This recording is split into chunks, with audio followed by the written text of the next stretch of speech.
The live scene at Watkins Glen International, where the NASCAR Sprint Cup Series is set to race this afternoon. Despite some morning showers, the track is dry. It's a beautiful summer day in the village of Watkins Glen, New York. Tucked alongside the shores of Lake Seneca, summer is spent on the water in Watkins Glen or enjoying the scenery, maybe visiting one of the many local wineries that dot the hillsides. The roads around the quiet village a lot busier this week, though. Cars, campers, and their occupants all heading to Watkins Glen International, the world-famous road course that today hosts the NASCAR Sprint Cup Series for a 27th time. High speeds and heavy braking, shifting gears and trade and paint, plus enough strategy to make a crew chief crazy. All that ahead this afternoon as the green flag waves on the NASCAR Sprint Cup Series at Watkins Glen. T-minus 10, 9, 6, 5, 4, 3, 2, ignition.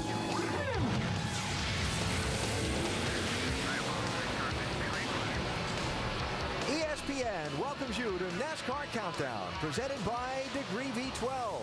Today, the race for a place in the chase shifts gears and turns right for a change as the NASCAR Sprint Cup Series makes its once-a-year stop at Watkins Glen International. The drivers finished their pre-race briefing from NASCAR just a short time ago.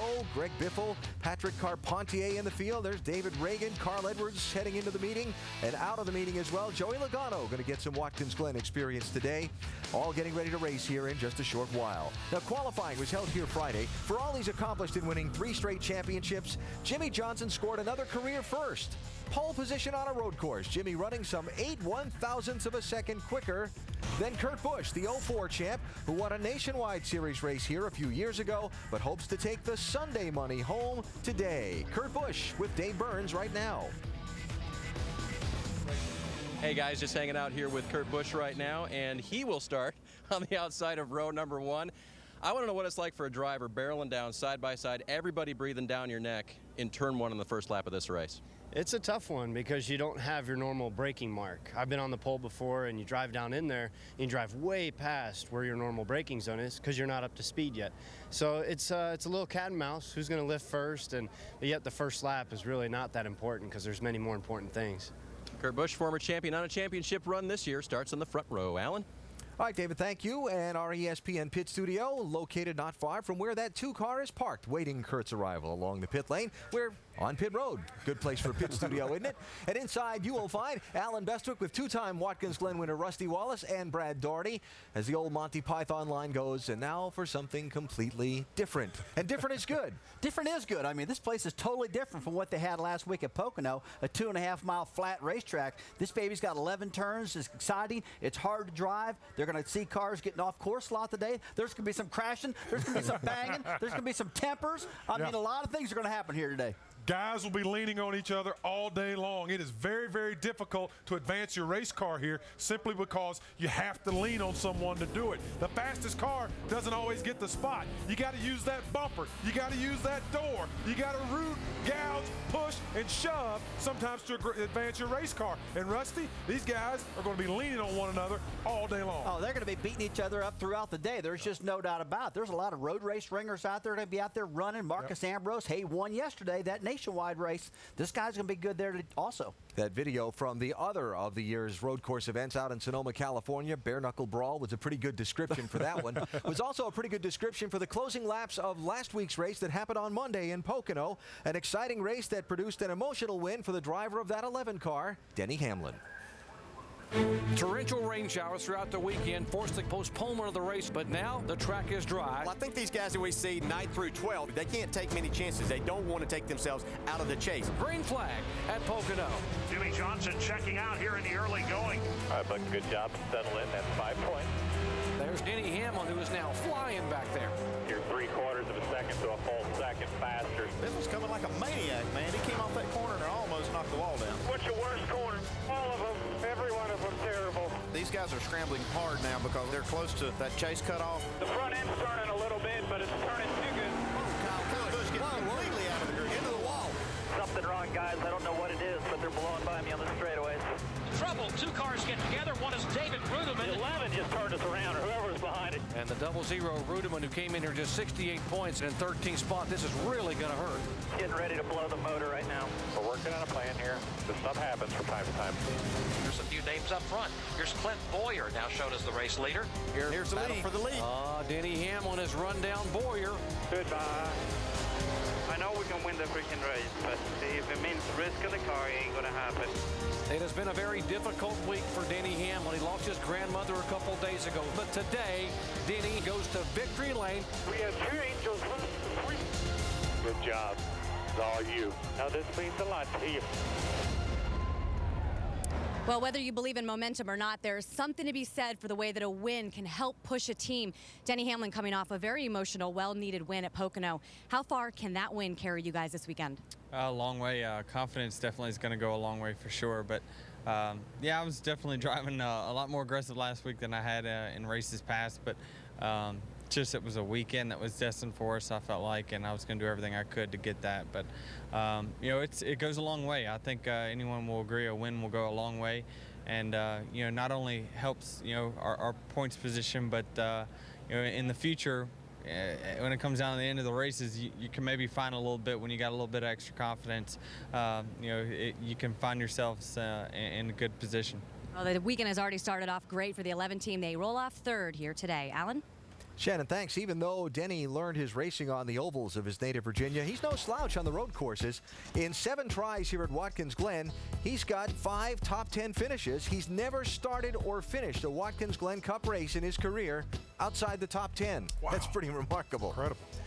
Rusty, we talked earlier in the week after Denny won that race on Monday, the emotion of that day, working both for him and against him inside the race car. Very, very emotional win for him. There is just no doubt about that. He mentioned to us in the interview that, hey, I really wasn't focused a lot. I was thinking about my family, stuff like that. And let me tell you what, in racing, to win a race, you got to be so 100% focused on that car.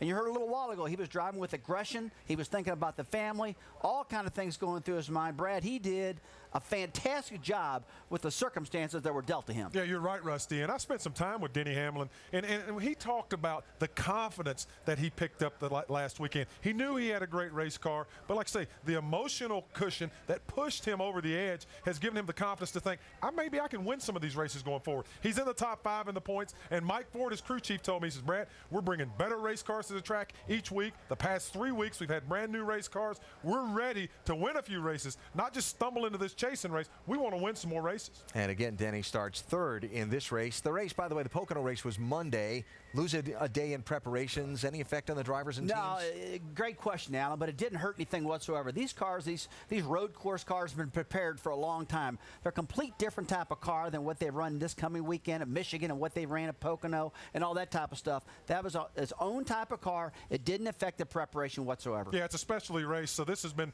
thought about for weeks. But I'll tell you what, walking through that garage area this past weekend, I've heard a lot of guys talk about how tired they are from the changeover, getting here Tuesday, Wednesday, trying to get their stuff together. It's tough on the crews. Let's see if tired leads to any mistakes during this race. That's true. We will see. Still to come on NASCAR Countdown, the story of how this track went from world famous to bankrupt and back to glory again. The trophy given to today's winner is named for the man responsible. Juan Pablo Montoya, Formula One star, Indy 500 winner, now NASCAR championship contender. A visit with Montoya is next. And later, Tony Stewart, who leads the championship coming into a race he's won 4 of the last 7 times. Can Stewart be king of the road again? Those stories and more on NASCAR Countdown, presented by Degree V12. NASCAR Countdown, presented by New Degree Men V12 Special Edition.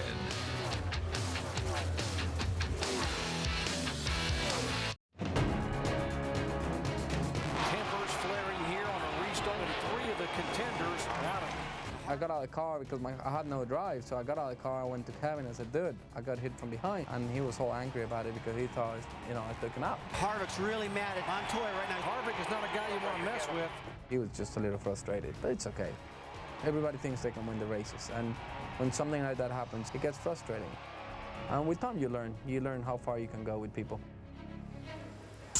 Well, Juan Pablo Montoya enters today's race 8th in points after dominating Indy and finishing 2nd at Pocono. Our Vince Welch sat down with the former Formula One and Indy 500 star as he tries to add a NASCAR championship to his resume. Juan Pablo Montoya comes around. The checkered flag, the victory. You're the winner of the Indianapolis 500. Oh, this kid is good. You're the champion. What made you want to come to NASCAR? I don't know. I wasn't having a lot of fun in Europe, to be honest, in Formula 1. I wasn't really enjoying myself. And well, the cars were great to drive and everything, but the racing wasn't that exciting. When the idea first came out of Chip's mouth, I thought, oh my God, it'd be cool. You know, I drove Jeff's car in Indy and I could drive it. Because in Indianapolis, you drove Jeff Gordon's stock car and he drove your Formula One car around the track a few times. And it's like, oh, it's not so bad. You're going from a Formula One car to a stock car, and you felt comfortable in it? Yes, I did. Surprisingly, I did. You know, when you drive Indy cars, you go boom, you turn the wheel, off the wheel. You turn the wheel, off the wheel. Oh, got loose. Yeah? With these cars, the way they drive, there's never a certain limit. You know what I mean? You turn in, oh, it got loose. Oh, you know what I mean? This. Is that fun? I love it. Ladies and gentlemen, open up the NASCAR history books. Juan Pablo Montoya has won it here at Mexico City. We got this one out of the way now, and I want to win in an oval. You know, that's where we need to be good. Why is winning on an oval so important for you? I'm going to run good on a road course, you know what I mean? But, you know, when you run 36 races a year on 2 odd road courses, you better run good in ovals. Do you think there are people out there that doubt your ability on an oval? I wouldn't think so. After Indy, I would think less people would think that. Yeah. That's a 4-second gap you're looking at. There's nobody close, man. Focus on the track. He has been just unbelievably dominant. 42 car was too fast on pit road. Too fast entering, pass through. I don't think I was speeding. Honestly, in my mind, I did exactly what I had to do and what I did every other pit stop. I swear on my children and my wife, I was not speeding. We had this in the bag, and they screw us. A lot of frustration inside the cockpit of that 42. You know, I didn't do anything. We had a 6-second lead. There was no point to do anything stupid. It happened, whether it was a mistake or the right thing or whatever it was. You can't change it, and you got to move on, and we did. And we just showed people how much potential we got as a team. Green flag at Pocono. And oh my, what is Juan Pablo Montoya thinking about after the disappointment of a week ago at Indianapolis? How about Montoya? What a great race. That's why we can never give up. Never. Is it difficult to not look ahead to how close you are to making the chase? Well, if you start doing that, then you lose focus on what you got to do today. And that's what we're doing. You know, we're focusing on a daily basis and see what happens. As a team, as a driver, crew chief, I think, you know, our relationship is just starting. I think we've got a really good relationship. Brian is really good. Pit stops are good now. Everything is falling into place for great success in the next few years. Can you win the championship? I have no idea. If you look at our performance in Indy, we would have said, oh, they can win the championship. But, I mean, if all 10 races were run in Indy, then it would be a different story. If you look at my numbers and places, they're horrible. But, you know, to win a championship, you got to go there, and you got to race there, and you got to do well there. Unquestionably, they respected you for what you had accomplished in open wheel when you came over here. Do you feel as though you've got that respect amongst your competitors for what you've accomplished in NASCAR? Yeah, right now I do, but it's not because of what I accomplished before. I think people knew who I was, what I did, but at the same time, I think I had to earn their respect here. It's not about, oh, this guy's great, you gotta give him room. Screw him, you know? I would say that to myself. So you gotta prove yourself always. As you see the standings in the race to the chase, Juan Pablo Montoya is 8th, and he's 169 points ahead of 13th place. Remember, the top 12 after Richmond, 5 races from now, including today, make the chase for the Sprint Cup. You also see the career average finish in that right column at Watkins Glen for the bubble drivers, and those numbers aren't good news for a couple of those drivers. Rusty Brad, first your reaction to what you just saw and heard from Juan Pablo. Look, I like Juan Pablo Montoya. I like the way he drives. But one thing that I'm noticing about him, he's really starting to get a firm footing in this sport. I've told a lot of people, in order to be continuously successful in NASCAR, you need at least 3 years under your belt. Guys, this is his 3rd full-time year in the sport right now. And right now, he's knocking those top 5s out. Chip Ganassi, Felix Sabates, Teresa Earnhardt are giving him good cars. Yeah. I think he's here. Well, you see he has the world champion pedigree in the way he's performing this year. He and Brian Patty are so calculated and so focused on the goal of getting into this chase. You know, it used to be you could walk through the garage area, and I've done it, and ask who the toughest guy to pass on the racetrack is, and all the guys would tell you, Juan Pablo Montoya. When you get to him, you're going to have to race. Now, guys are saying, hey, this guy's taking care of his race car. He's putting himself in good positions to get good finishes and possibly wins. He could be a serious threat to win a chase Chase Cup at the end of this year. You saw the Watkins Glen average finish for the drivers that are in that Chase bubble thing. Who does this track favor? Who concerns you? Well, I'm really still wondering about Kyle Busch. I said it a while back that, you know, I expect him to get on a mini run. He's so talented and reel off some races. Well, they haven't quite done that. He could be really good here today, though, and change all that, and he's got some great racetracks coming up for him. You know, Kyle's a very, very aggressive driver. He's going to have to control himself today because he's 100 points out of that top 12 position. This is going to be a very, very key race for Kyle Busch. He's got to keep himself in control. He's got to drive a smart race, and he's got to gain some points. And I'll tell you what, this race here, if that doesn't happen, this could get him in trouble. That's right. I was thinking about Matt Kenseth also myself. He starts back in 42nd position. Matt barely inside the chase. Let's dig into this track that'll challenge all the drivers today. It opened in 1956. The course they ran the Formula One race on for many years included the Boot, a section not used for the NASCAR races, leaving a 2.45-mile track with 11 turns. Turn 1 is critical. Oh, it's very, very critical. Let's take a lap around this track. Here we go down to the turn 1. It's very high speed, downshift to second gear right here. Some guys use first gear. You know, spin the tires a little bit off the corner right here. Pretty straightforward getting through there. But you can get in there pretty deep and make a mistake like Jeff Gordon just did and spin out, and that can ruin your day right there. That's the wrong way to do it. And a little something called wheel hop comes into play. Oh, man, take a look at Gordon again. Now leading the race, comes down in there, and the wheels start hopping. We're going to hear a lot about that today. Spins out, and that ruins his day. You know, Rusty, as you get up through turn 2, going up through the S's here, the guys are coming up the hill, going up through the gearbox. One of the fastest parts of the racetrack. It's very difficult to pass, though, because it's so narrow. But I tell you, you're really airing this hot rod out. You're getting up to full song, and you're trying to get it woed up before you get to the bus stop. Oh, the bus stop you're talking about, very, very treacherous place to pass, although we're going to see a lot of passing. Take a look at Kyle Busch, off in the grass, off in the dirt, slipping and sliding. We're going to see this all day long, a very, very tough spot to pass at. Another great spot to pass Rusty's down by the big gravel pit. You come into this corner down here in turn 10, and you're trying to get to the brakes and outbrake your opponent to get underneath them. Watch Tony Stewart here outbrake Jeff Gordon.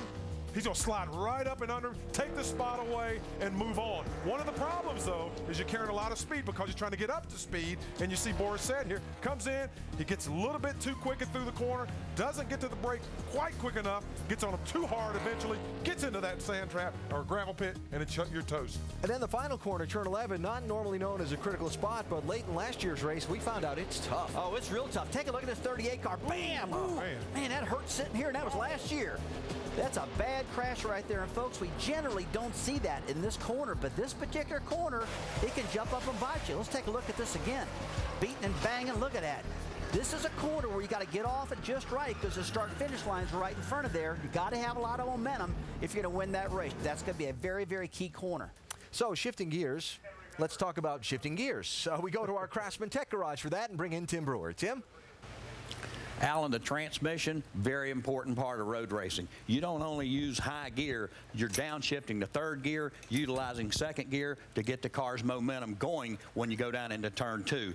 Up through the S's, you're back into the third gear, back into high gear down the back stretch. But there again, you're going to shift 10 to 12 times around the racetrack. So the driver has to stay focused, but he has to take care of the transmission. And you can't just hammer on it all the time. You have to really be gentle. Make sure you hit all your shifting points because you don't want to abuse the engine. If you miss the gear, meaning don't get it in before you accelerate, you're going to blow the engine up. You have to take care of the transmission as well as the engine when you're road racing.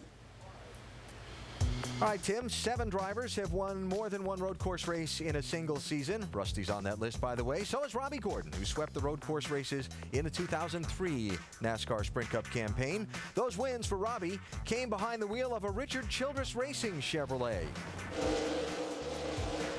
Then yesterday, Robbie, driving his own 55 car in the NASCAR Nationwide Series race, looked like a potential contender to win until he got involved in a little skirmish with Joey Logano, had some damage to his car, and Robbie didn't get the finish that he wanted. What about today? He starts 22nd, Jamie. Can he contend to win in this one?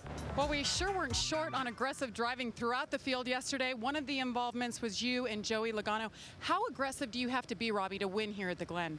Well, I think the most important thing, I think as both Joey and myself learned yesterday, we're going to have our fenders on the car at the end of the race. You know, I'm starting 22nd. I think our car's pretty good.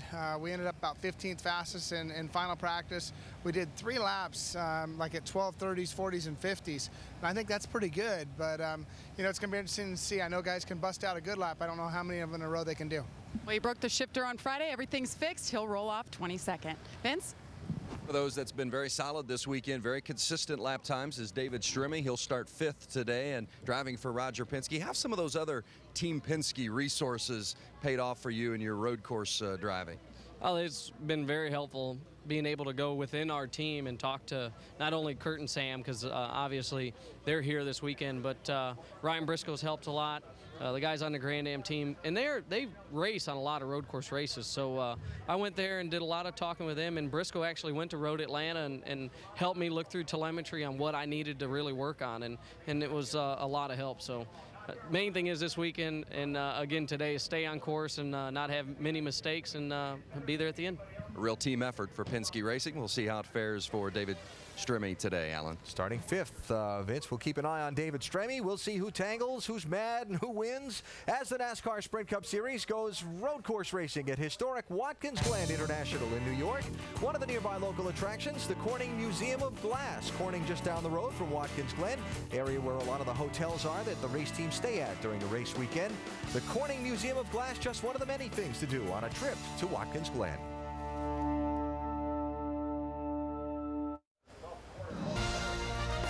Coverage of Major League Baseball continues on ESPN with 2 nights of action. Tonight on Sunday Night Baseball, presented by Taco Bell, the Boston Red Sox try and avoid the sweep at Yankee Stadium against Derek Jeter and the Bronx Bombers. That's at 8 Eastern. Then Monday Night Baseball, presented by Holiday Inn at 7 Eastern. It's Curtis Granderson, Miguel Cabrera, and the Tigers rolling into Fenway to take on Victor Martinez and the Red Sox. For more, log on to ESPN.com.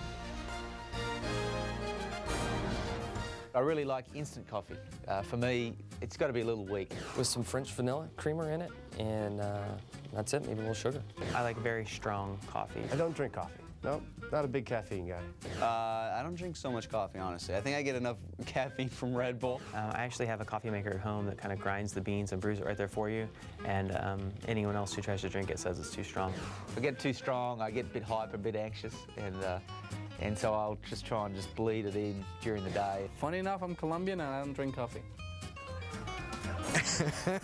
That is actually kind of funny. And by the way, for Rusty, how he likes his coffee is, yes, there's always a cup of coffee in the pit studio. Copious amount. Now, there are only 2 road course races each season for the NASCAR Sprint Cup Series. Watkins Glen today, the second of the 2. June 21st was the first at Infineon Raceway in Sonoma, where Casey Kane managed to hold off Tony Stewart 4 times on late race shootout-style restarts for his first road course win. Casey Kane starting 12th today at the Glen. Dave? And I don't know if anything could be more exciting than that restart after restart after restart at Sonoma, but coming from 12th today, Casey, can you pull off the road course sweep? I don't know about the sweep, but we can. I think we can run well. You know, our Budweiser Dodge was pretty fast yesterday for a run. We ran a lot of laps and it seemed like it would stay there. And we just need a little more side bite up through the S in the fast parts of the track, and they all lead onto the straightaway, so you have to be good there so you don't get past, you don't get taken advantage of getting into the corners. But, I think we should be all right. I like road courses, and we'll see how it happens. He was good everywhere at Sonoma. Maybe he can be that way today, Alan. All right, David, thank you. One of the big post-race discussion points after the Sonoma race was the double-file shootout style, as NASCAR likes them called, restarts, heading up the hill into the first and second corners in that race.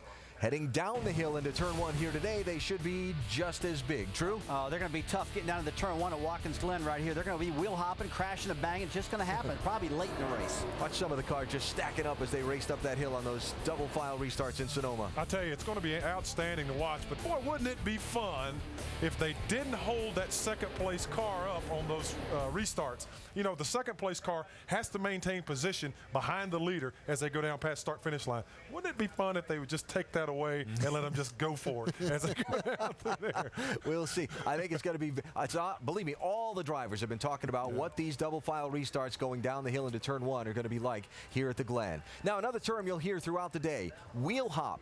Big factor down in turn 1, big factor at the other 2 spots on this racetrack where you have to go on heavy braking. Oh, yeah. Take a look at Jeff Gordon right here. He's leading the race. He starts wheel hopping. That's when the rear tires bounce up and down, and he spins out. It ruins his day. I mean, we're going to see this a lot today, guys. guys. And that's a big factor for all the drivers. Yeah, it really is, because you see these bonsai runs down into places like turn 1 because you got to get to the inside. That's where you want to be. And guys are just hauling the mail, getting down there. They get on the brakes real heavy, and that thing bounces just like a basketball. So as we pick through our what to watch for segment, the wheel hop into those heavy braking corners, something to watch for. Also the double file shootout style restart, something to watch for. And then there's strategy. Playing the strategy correctly for Casey Kane's team got him the track position to be able to hold off Tony Stewart on those restarts at Sonoma. And it'll be huge again here today at Watkins Glen. Our champion crew chief Andy Petrie up in the booth getting ready to call the race. How's this all going to work?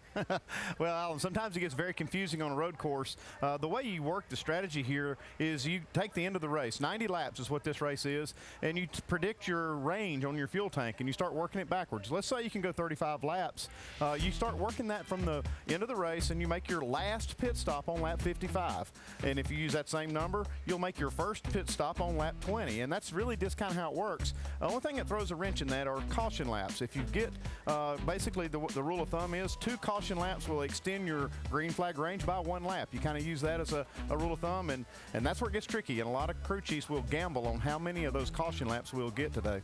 So even though we see there that by the simple math, Andy, laps 20 and 55 is the range to pit, we may see guys make their first pit stop and final pit stops even earlier than that. Yeah, that's the thing. They always seem to catch us off guard because they try to extend that, and then they count on those caution laps, and having a lot of them, especially now with the double file restarts. We're probably expecting a few more caution laps. Crew chiefs will take that in consideration, and they'll work that into their strategy. So don't be surprised if you see cars making that first pit stop real early in this race. All right, it's your job to keep us straight on all this throughout the race. Good luck with that. Okay, I'll try. All right, we'll talk to you just a little bit. Now, getting the strategy just right is tough when you start up front, right? What about if you're starting at the back and need to find a way to use strategy to get to the front?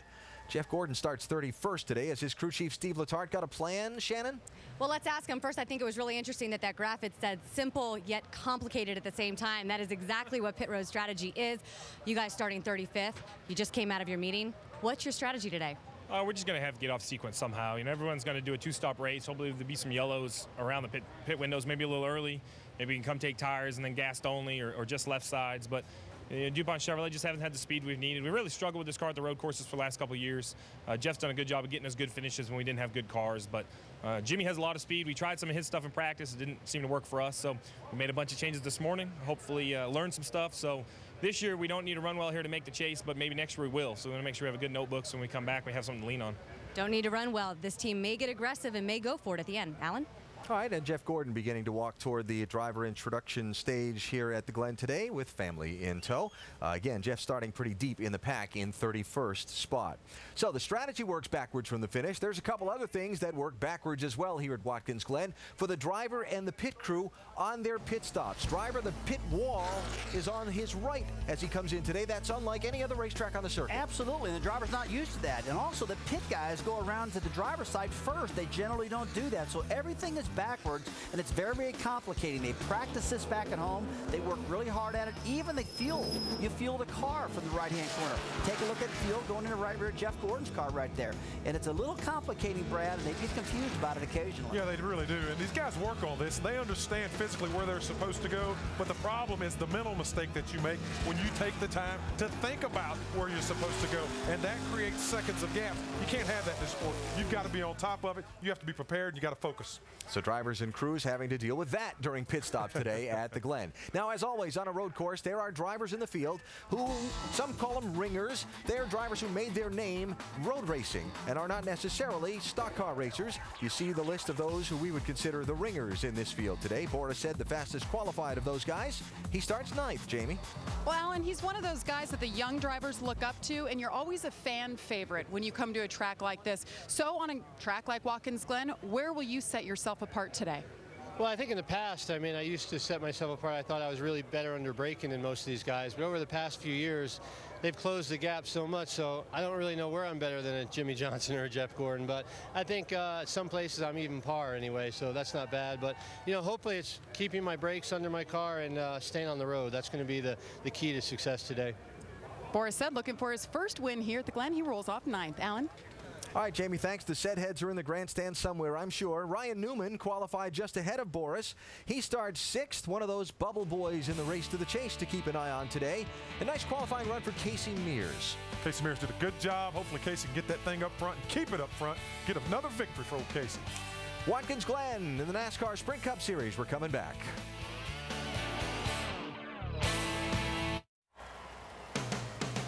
Watkins Glen International, Watkins Glen, New York, where the green flag is just under 42 minutes away. NASCAR Countdown presented by Degree V12, getting you set for the 27th NASCAR Sprint Cup Series race at this historic track. The Steuben Bowl, called the Respect Cup, there, presented to the winner at each Watkins Glen race, is named for Jim Respect, a man you may not know much about, but a man who was responsible for bringing this racetrack back from the brink. Watkins Glen became world famous when racing legends competed in the United States Grand Prix here from 1961 to 1980, but the track closed in 1981, falling into a state of disrepair. Enter a man named Jim Respect. The world headquarters of Corning Glassworks is nearby, and Respect felt reopening the track was crucial to help get the local economy moving again. Respect approached Bill France Jr. about a deal. Corning had put up the money if France's International Speedway Corporation would run the track. The deal was made, and the gates to the Glen reopened in 1984. On August 9, 1986, NASCAR came to the Glen, the track grounds packed with fans who saw Tim Richmond take the checkered flag. Watkins Glen's been an August fixture on the NASCAR schedule ever since, all because of a man few outside the local area know, Jim Respect. Jim Respect passed away in 1993, but this weekend he was named just the 4th Legend of the Glen, this track's version of a Hall of Fame. And boy, what a history to pick for that Hall of Fame. Racing started in the streets of the village in 1948. They opened this course in 1956. NASCAR races here in 1957, 64, and 65 before the modern era began with that 1986 race we just documented. Well, Mark Martin has 3 wins at Watkins Glen, and he's getting set to go from 28th starting spot today, Vince. If he's to get that 4th victory today, he's got to make up a lot of ground. Mark, what's been the main issue with the 5 team this weekend? We've been major slow. We've just battled getting speed out of the car. We can get it neutral, but it's way off. And then when I try to run that kind of speed, I just slide right off the track. So the guys are giving it all their heart, and we're trying as hard as we can. We'll go out here. We've made some changes. We'll go out here and we'll race our guts out, and we'll do the best that we can. Keep an eye on the 5. Alan? All right, Vince, thanks. Marcos Ambrose is our next topic. He had quite the time at Watkins Glen yesterday. 19 laps to go in the Nationwide Series race. He put a move on Kyle Busch at the inner loop. Oh, man, he went down to that inner loop, and boy, just blew right past him. I almost scared Kyle Busch.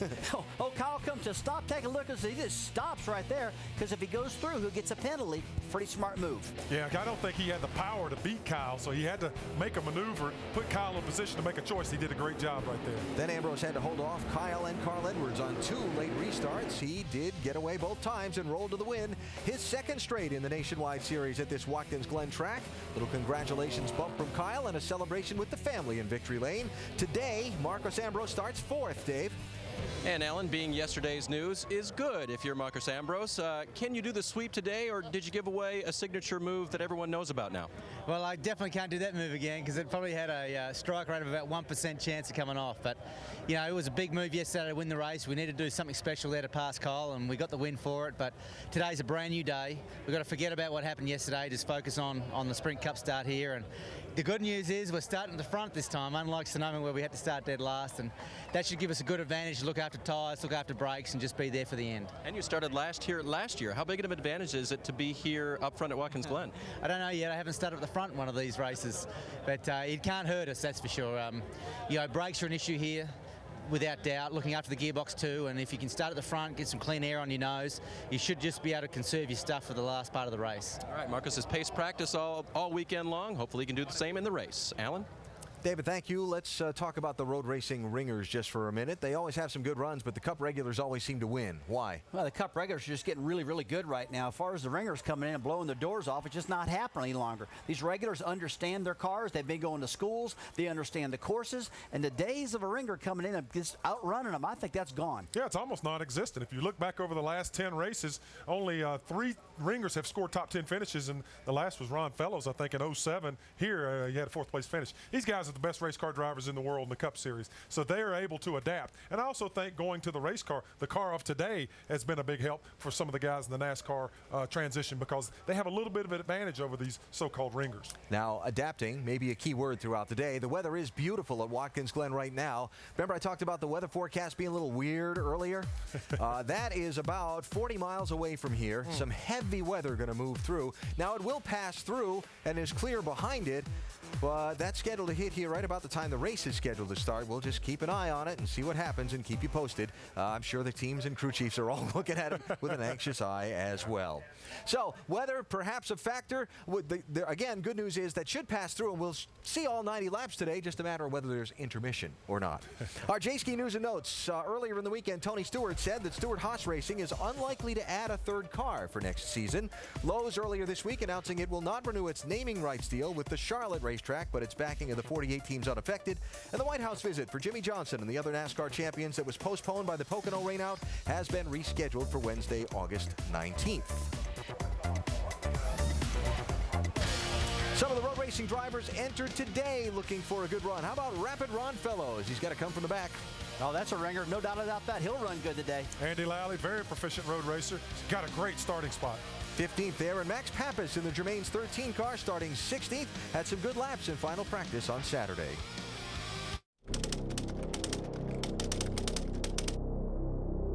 We don't do a lot of these, but we do them, so we got to talk about them. We're going to go to a road course. We're going to Watkins Glen. Who are you picking? I'm picking Tony Stewart. And don't say what and hit me. Well, that's what you always do. But look at the record. Yeah. Look at the record. The number of wins he has there, he gets it done. There's something about Watkins Glen. Tony Stewart flies around there. Yeah, he's tough there. I'm just going to show you. Thanks for helping me out, Dale. I guess all great minds think alike. What do you think, Greg? Absolutely. Yeah. I'm with Tony Stewart, too. Tony Stewart, to me, and we have a lot of great talent out there right now. But Tony Stewart is the ultimate race car driver. He can drive anywhere, anything, anytime, and win in it, and I think he gets it done on the road course. Andy? Yeah, that was one I had wrote down, too. Tony Stewart. There's one guy, though, that it was a close second for me, and I almost picked him. Nobody would think this name, Marcus Ambrose. Yeah, that's right. Marcus Ambrose might be one of the best road racers I've ever seen come in and drive these cars, and I almost picked him. The only thing is that Stewart knows how to win. He has won them, so I'm picking Stewart, and plus he's got all the momentum. Yeah. Rusty? I was going to say Stewart because I know he can get it done, but I just changed my mind. I'm going to go with Juan Pablo Montoya. Oh, yeah. Montoya's good in those road courses. He won Sears Point, you know, or the big track out there in California. He's also won Mexico. Yeah. I think he can get it done. Montoya. Yeah. You have to go with Tony Stewart because he has momentum on his side right now. You know, you'd like to see an old guy like Mark Martin come in there and, you know, get up front. But there again, I think Tony and the momentum he has right now, I think he wins at Watkins Glen. I tell you, this has been great, guys. It's been an honor and a privilege to sit here with 5 champions of this sport and to spend time just chewing the fat. I hope we can do it again sometime soon. Well, most of our champion analysts picking Tony Stewart as a winner here is not a bad choice. Tony's won 4 of the last 7 Watkins Glen races, the most recent of them here in 2007 when Jeff Gordon got ahead of him, then spun out, and Tony led the rest of the way to take, again, his 4th victory in 7 tries. Tony Stewart is one of 5 drivers with multiple NASCAR Sprint Cup wins here. There's Rusty's name on that list again. You did okay here, huh? I like this place. It's good to me. Tony and Jeff Gordon tied with 4 wins apiece here at Watkins Glen. Tony going for number 5 today from 13th starting spot. Shannon? Well, on Friday after practice, Tony Stewart, you said you were not 100% happy with your car. You had all day Saturday to tune on it. How is it now? It's a lot better. I'm really proud of Darian Grubb and everybody in the Old Spice Office Depot team. If we make it through this ride around the track here, that's going to be half the battle today. This guy's having trouble finding the line around Watkins Glen, but we should let you drive it. Yeah, one of us, Casey or I, either one should be driving this thing. But no, I'm happy with it. It's much better yesterday. We ended a happy hour, and I was happy with my balance. So looking forward to a good day there. Hopefully the rain will hold off for us. All right, Tony Stewart rolls off 13th. Alan? and looking for balance in the truck, too, as well. Been there, done that. It can be a little tricky at times. Tony leading the NASCAR Sprint Cup Series championship standings beginning this day, and he will at the end, too. That lead is more than he could lose in one race. Note the number of wins column. The reseed for the chase isn't all that far away. So Tony Stewart leading Jimmy Johnson by 197 points. Now, Jimmy Johnson's chasing Tony in the standings, and you can't come to the Glen without seeing the video from that incredible crash he had here in 2000 when he lost the brakes in turn 1, skipped over the gravel trap, and went deep into the wall. I'll tell you what, it's just a horrific crash. That hurt. Unbelievable. Yes, it's unbelievable. But it's so good to see that young man get out of that car. But that will be on the highlight film reel forever. Now, Jimmy's accomplished a few things since then, a few championships, as in 3 straight, and he's going this year for what would be an unprecedented 4th consecutive NASCAR Sprint Cup championship if he can pull it off in 2009. Now, Jimmy and his team's performance at Pocono Monday, certainly championship worthy, diagnosing and repairing an engine problem on a series of mid-race stops and missing some trouble, coming back from 3 laps down to finish 13th. Boy, they just never quit. They stayed working the whole time. They didn't give up, and it really paid big dividends for them. That's why they're champions. That's why they could be marching towards their 4th consecutive championship, is because they never give up, they never panic, and they always put themselves in position to get a good finish. And Jimmy is looking for another first today. He sure is. You know, when it comes to Jimmy Johnson, it seems like he's accomplished all there is in racing, but you've never won on a road course. Where would a win today, Jimmy, stack up on your list of accomplishments? It'd be really high. I've worked real hard at it, and it's been tough for me to understand why I haven't been able to win on a road course yet with the background that I have, but I'm getting closer, I'm getting smarter each and every time, and I think we had a good shot today. What will be the most challenging part of this course today over 90 laps? There's a lot of things, but I think the most important deal is brakes. I feel like we're going to have a shootout at the end, and you're going to need brakes to race at the end of this thing. And once we have a caution, I think it's going to breed many more cautions, and that typically happens at the end of the race. At that point, I'm going to need something to race with. So if I can be smart, take care of my brakes, I'll be in good shape. And how about this place? Place to watch, the bus stop right now. Jimmy Johnson is your pole sitter for the first time this year. Alan? I always thought that was one of the most funnest periods of the year as far as the driver introductions thing, going around Watkins Glen. The people all up on the fences going crazy.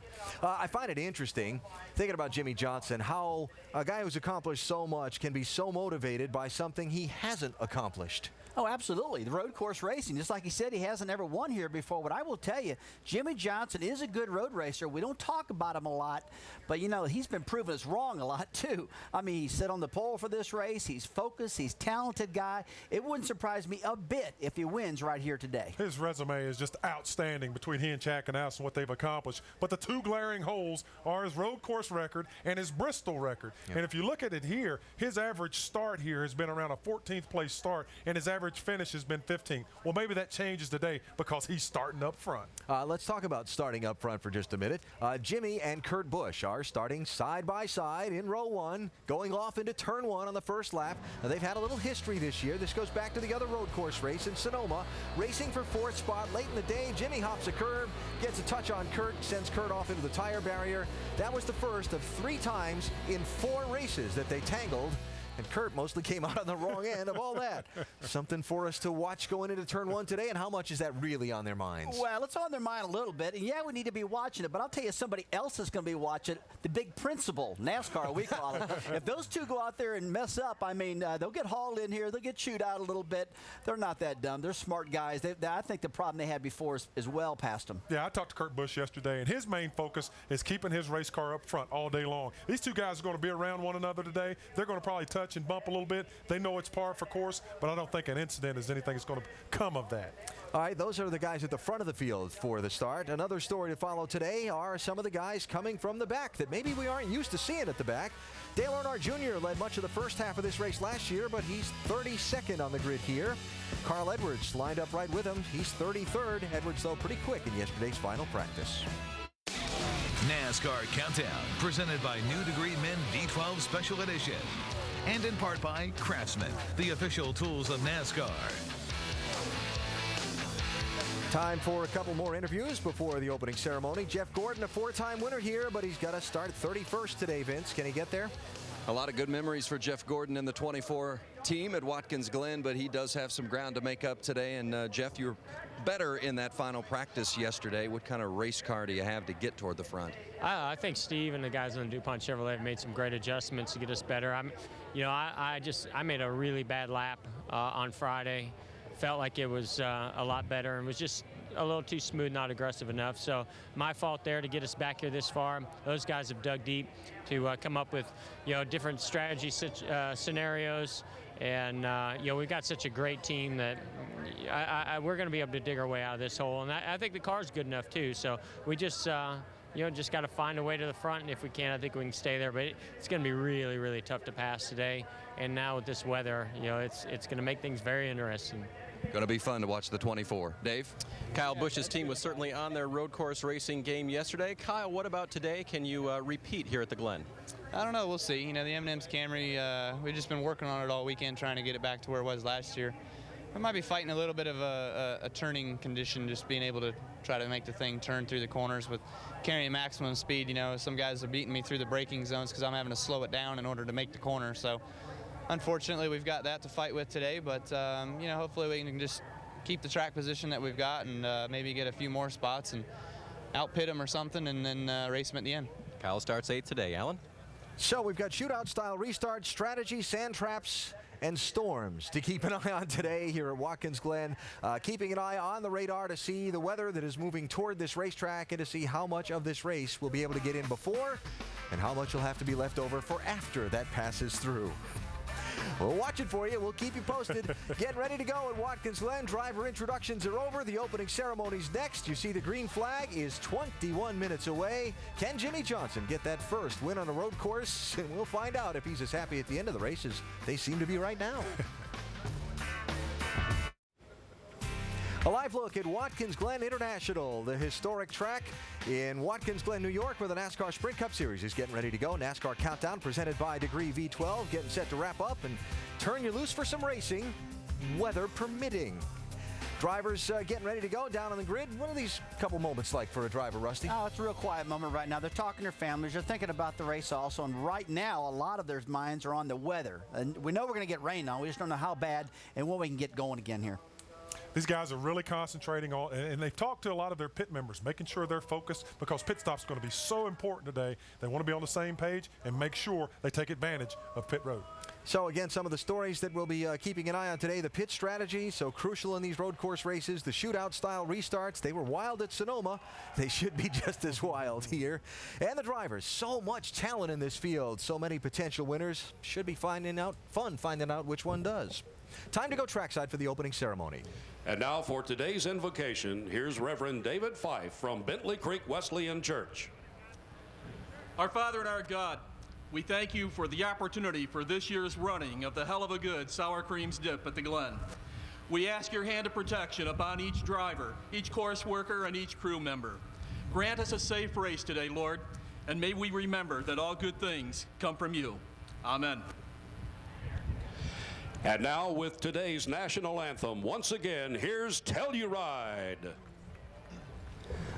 Oh, say, can you see by the dawn's early light what so proudly we hailed at the twilight's last gleaming, whose broad stripes and bright stars through the perilous fight o'er the ramparts we watched were so gallantly streaming, and the rocket's red glare, the bombs bursting in air, gave proof through the night that our flag was still there.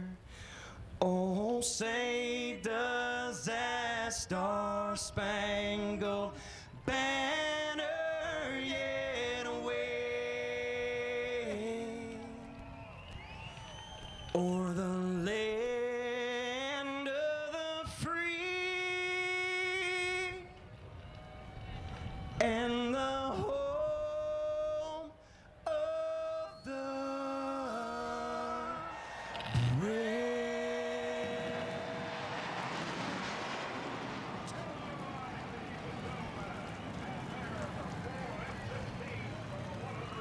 Good crowd on hand at the Glen today, and now for the drivers. The family time's over. It's time to climb aboard and buckle up. Time to go road course racing at historic Watkins Glen. NASCAR Sprint Cup Series at Watkins Glen International is brought to you by Carfax and Old Spice Swagger, the scent that makes a difference.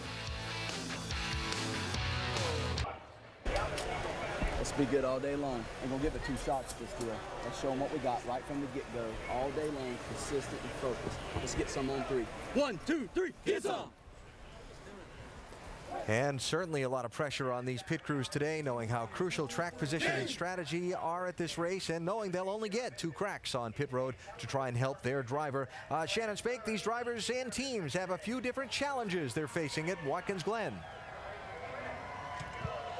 Yeah, down here for the pit guys, it is a huge challenge. It's all about consistency, and it's all about timing down here on pit road.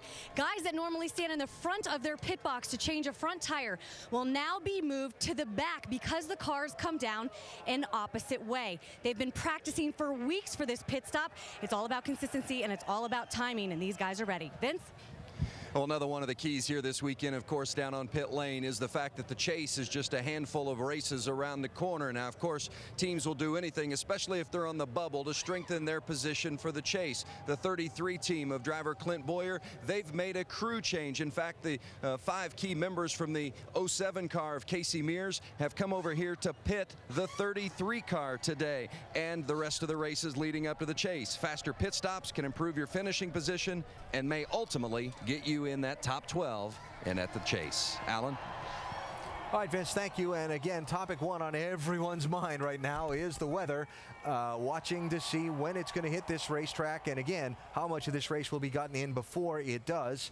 The storms are building off to the north and west of the racetrack. You see there's some weather heading for us, but look at that hole up around, what is that, Genesco, New York? Or Genesee, New York. Well, look, I'm a pretty optimistic guy, but I call that a sucker hole right there. I think it's still going to nail us. It's going to dry out later on, but it's not raining right now. And there is some visible lightning off beyond the racetrack way over on the horizon from our pit studio. So we'll see what happens, but we're hoping to get this thing started on time. See how many of these 90 laps we can get done before, I'll just optimistically call it intermission, and then the resumption of racing to see who's going to win this thing at its full 90-lap distance. Meantime, track is dry, so the drivers are buckled aboard, and it is time to go trackside and get the command, or it was. As they were counting down inside of 10 seconds to the command to start engines, the word just came from race control to hold that command to start engines. Again, they can see, just as we can, some lightning down on the horizon here, and obviously there are some concerns about sending the cars out on the racetrack with that being as visibly near as it might be. So while we wait for the command to start engines and figure out what's going to happen here for the moment, let's go upstairs to the men who are going to keep us straight on all the strategy and the standings throughout the day, and maybe the storms too. Dr. Jerry Punch with Dale Jarrett and Andy Petrie, guys. Thank you very much, Alan. Hello, everyone. You know, for years, drivers have claimed the keys to success here at Watkins Glen is being able to negotiate those 3 key braking zones, which, oh, by the way, are the best places to pass here. And DJ, explain to us how that works. Yeah, there's 3 areas of this racetrack that present really good passing opportunities, but they're high braking areas. Down into turn 1, you can outbrake. You're usually using the inside. We saw Kyle Busch make an outside pass there yesterday. Be interesting if we can see someone do that today. Then up as you go through the S's, up the long back straightaway, high speed part of the racetrack. We saw Marcus Ambrose make the winning pass in this area yesterday by outbraking and surprising Kyle Busch at that point. Then as you exit turn 9, go to turn 10, the really significant left-hander on this racetrack, you have to be careful here. You can get in there hot and heavy and try to make a pass, but you don't want to end up in this sand trap right here. They are great passing zones. There's also punting zones where you can punt somebody off the track all around this course. Now, Andy, we talked a little bit about in Countdown. You did a great job of explaining the pit strategy on a road course. Now, with weather moving in, and remember, NASCAR doesn't allow the rain tires on the Cup cars, how could this weather impact your pit strategy? Well, I would say that you can't predict when the race is going to end or how many laps it'll be, but it looks like now we don't even know when it's going to start. So, but that's the thing. You just have to go with the strategy you know. We're going to go with 90 laps. That's what we've got. got unless something changes, unless they tell us something. So we've got to stay on that. Just start figuring everything from the 90-lap mark backwards, and that's the way you do it here. I mean, the weather you would think would change it, but it's just so hard to. You can't follow it. You can't predict it, and as we're seeing now, we can't even predict when it's going to start, much less when it's going to end. Well, you saw a moment ago the radar, and it's getting very, very close, and now NASCAR is asking the drivers to get out of the cars and the crews to take cover. Dave, what's going on down there? Yeah, Doc, that's exactly what's happening. The crews ran out here quickly to cover up components such as the air intake on top of the hood, and then the covers over the entire car to make sure that it doesn't get saturated inside the cockpit. You can see Marcos Ambrose is now unstrapping his helmet, taking it off, and he will unbuckle and get out of the race car. They were ready to start these cars, send them out onto the track, but of course figuring that they were probably just going to get rained on, and that would throw a wrench into everybody's day in the wrong sense of the word. And so they decided not to do that. They'll get everyone out, bring them back behind pit road, and we'll have a slight delay here while we, as you've already set up there, wait and see what happens. And Dave, I'm standing down here in Marcos Ambrose's pit. One guy who wants to take the sweep this weekend, but his team just ducked for cover, covered up everything. You see down pit road behind me, they're pulling out covers. A lot of teams opting to actually cover their pit box. They've already put the sticky stuff down for that grip when they pull into the pit box. So some taking cover right now, covering up the box. The cars over here, they've actually put plastic covers over the car, then they put the solid cover over. Here comes Clint Bowyer, looking all disappointed. Clint, just when you guys are about to get driver start your engines, this happens. Now what? I just sit and wait, just like everybody else. I saw the people leaving out of the grandstands. I asked Dylan, my spotter, what was going on, and I saw a big lightning bolt, so it is what it is. You're going to go back and watch us do some rain film and come back out and put on a good show, right? Do a good job. All right, we're going to sit here and fill and keep you guys posted on what happens down here. Again, weather moving in here, but the good news is that this weather is starting to split on the radar, and behind this weather, it is clear. So we thought we'd be able to get this race started and at least get some laps in prior to, as Alan Bestwick put it, intermission here at Watkins Glen, but that may not be the case. You see just north and northwest of us, the weather is heading closely, and NASCAR didn't want to take a chance on putting the drivers out there, and then NASCAR really tries to be very, very careful. That's one of the reasons years ago they didn't have radar, and now they were able to look at the radar and say, you know, guys, we don't want to put those drivers out there on the racetrack and have a chance on a shower hitting maybe over in the backstretch or interloop. Yeah, this is such a big place, 2.45 miles, and it could be raining on one part of the track and not the other, and these guys come up on that. So you don't want that. You don't want the crews in any harm's way, and you certainly don't want these fans being sitting out here if we're going to have some severe weather. So NASCAR's doing the right thing. It looks like we're going to have time later on to get this race started and completed. Andy, from a mechanical standpoint now, you also you're a crew chief, and you like the fact that NASCAR is going to allow you guys to cover these cars up and try to keep any water out of the electronics. Yeah, they're going to put all you see and put a plastic cover underneath this car cover also to help protect a lot of that stuff. And you know, these cars are pretty durable and they hold up pretty well with water. And if they do that, you see the plastic cover there. If they do that, everything should be fine. This is pretty severe weather, and you know, it looked like if we could get some laps started, that it made sense to start the race. But it looked like this was going to hit right before the green flag. So it's a good thing to get these guys, all the crew members and drivers, in a safer area, as well as the fans. We saw the fans, once they were notified that the race was not going to start, they were able to start moving for some cover also. A couple of pretty good road racers there. A.J. Allmendinger, Patrick Carpentier, some of the ringers here. And how about another one, Boris Said, standing by with Dave. Yep, and down here talking with crew chief Frank and with Kurt Busch. Oh, Kurt, you're going to run for cover here? You want to know what they're doing? No, they're good. Girls, they won't drive. I'm trying to get them to go out with slick tires. They won't do it. You know, there are those tires on. If you put the rain tires on, Kurt and I will go out right now. Let's talk about that. You know, we talked to Mike Helton yesterday. He said this program's not ready for rain tires. Kurt, you want to lobby for it? Well, I'm probably pretty good in the chase right now, but those guys 7th through 12th probably wouldn't be all for it. But I don't know, Boris has a lot more experience than I do with rain tires. I'd ask Boris. So what do you think? Put the rain tires on and go? Let's go. But I'm just happy. Normally the last 3 years it's rained on Friday and I go home. So I'll wait till Thursday, Friday next week. I don't care how long it rains. But it's like getting right. But I'm getting to drive sooner or later here. All right, Frank, what's the downside to putting rain tires on a car like this? How is it not ready? You know, minus the windshield wiper and the defrosters and stuff. I mean, really, they'd be ready. I mean, you know, that's the main thing. I mean, really putting the coating on the inside of the windshields and stuff. I mean, when we did it in Montreal last year, it was very uneventful. I mean, really, if you go back and look at it, it really was pretty smooth. I thought the race went fairly well. I mean, I think the biggest downside is the fans having to sit there in the stands and watch it. But at Montreal, they were jacked up. I mean, they loved it. They loved it. We'll pass out the umbrellas. These three guys are ready to go, Vince. Well, the last time we saw Joey Logano was yesterday in the nationwide race, and there were flames under his car. We hope for a much better day today, although the weather playing havoc with us.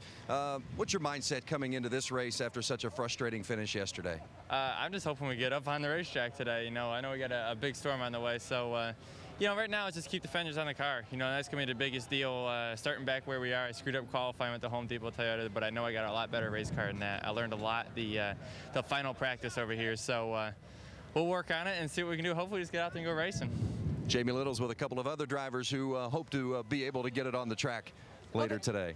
Vince, they're staying lighthearted and kind of talking to each other. Actually, they're watching the lightning storm outside behind us, but we're undercover. We're all good right now. Patrick, you just heard, well, we heard the national anthem too, but we also heard the Canadian anthem get you all fired up, and then this happens. What's going through your mind when you see the weather come in? Yeah, I was hoping we'd get it started at least, you know, so we do a few laps, but there's no way. I think you can see it coming, and we're already sitting in the car, and I drank my energy drink and everything, but I'm gonna have to cool down a little bit and go a little bit later, but it's safer this way. Hey, you're one of the few guys in the Cup Series who's actually run on rain tires, Montreal last year. What do you think these Cup cars would be like? Hey, I'll be honest with you, Montreal was a lot of fun. I think if we run these on rain tires, I don't think it's going to be as fun. They got way too much power. And 2, 3, 4 is going to be ugly because in Montreal, remember, we couldn't see like 15 feet in front of the car. So with these things, I think it'd be too much. But it'd be fun for the fans, but I don't think for us. Not for you guys. It'd be a very slow race. And AJ Allmendinger, I know you have a pretty good car. I talked to your team this morning, practiced pretty quick. What do you think once we get this thing going, now that it's going to be a green track? Well, I mean, we were pretty good right when we unloaded, and you know, that's kind of what you got to go off of when it starts to rain. That's the way the track's going to be. But you know, I've been in plenty of these situations where it's rained. I hadn't made the race, so all I know is when it does dry up, I'm still in the race, so it doesn't matter to me when we start it. So hopefully this passes through for the fans. I think they're still pretty crazy because there's a lot of fans still sitting there, and I saw the lightning. I got the heck out of there. So it's tough, but we'll be ready to go when it's time to green. Well, he's a very relieved driver, despite the fact that there's rain coming down. He will be in the field. Alan, let's go to you and maybe take a flashback at Carpentier's run. Well, the things we're watching flashing right now, Jamie, are the skies around this racetrack. But let's look back. This was last August. Circuit Gilles Villeneuve in Montreal. Rusty, you were there, called the race for us. Visibility from in the cars, an interesting thing for the drivers. And what about the traction and the actual racing we saw? Well, the racing wasn't that great, but it was such a historical moment in the sport of NASCAR. It's the first time they ever raced in the rain. The drivers loved it. They felt like they're a part of history. And Ron Fellows, he won the race. Take a look at him right there. It was a big-time, exciting day, no doubt about that. But they couldn't see too good. That was a problem. Yeah, and you see the flashbacks I was referring to a second ago. Let's talk about the rain tires for a minute, because now every time you come to a Sprint Cup road course race, and particularly here at Watkins Glen, because it doesn't rain a whole lot in California for the Sonoma race, the topic of rain tires comes up. Way back in the late 1990s, NASCAR and Goodyear developed the idea for a rain tire program. They took them to a race over in Suzuka, Japan. Remember, they ran 3 years exhibition races, 2 in Suzuka and 1 at Twin Ring Motegi. And 1 year it rained on Saturday at Suzuka, and they put the rain tires on, and everyone went out and tried it. First time it had ever been done in a NASCAR stock car race. And everybody came back with the idea that these cars aren't built for that. And they came here to Watkins Glen.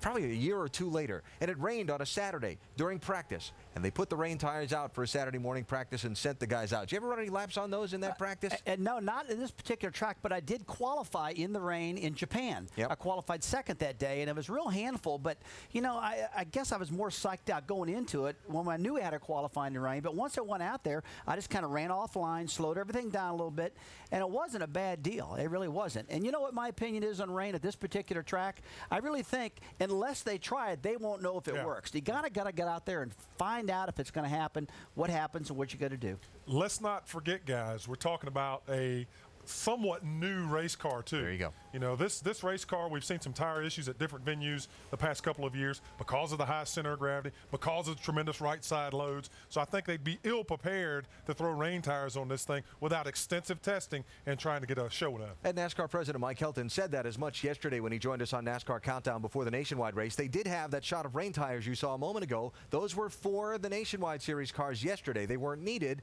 but NASCAR basically saying they're still new in the development of this car. They're still relatively new in the development of the rain tire program, and this being the big ticket show, if you will, for teams, drivers, fans, everyone involved, they didn't feel that the Sprint Cup side was suited for rain tires yet.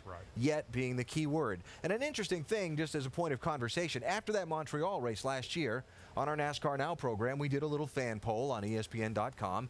If you had a ticket to that Montreal race, would you rather have sat in the grandstands and watched them race in the rain on Sunday, or wait till Monday to see a race in the dry?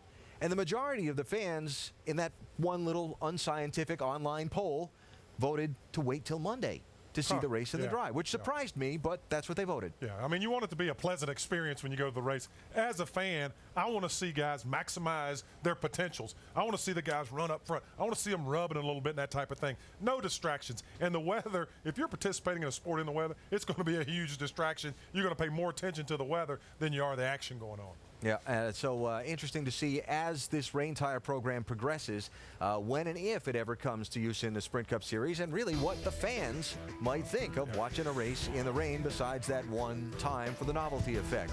Races affected by rain in 2009, of course, the Daytona 500 and the Coca-Cola 600 shortened by rain. The New Hampshire race shortened by rain as well. And then that Pocono race rained out last Sunday, run to its entirety on Monday with Denny Hamlin winning. Rain delay at Watkins Glen. We're coming back.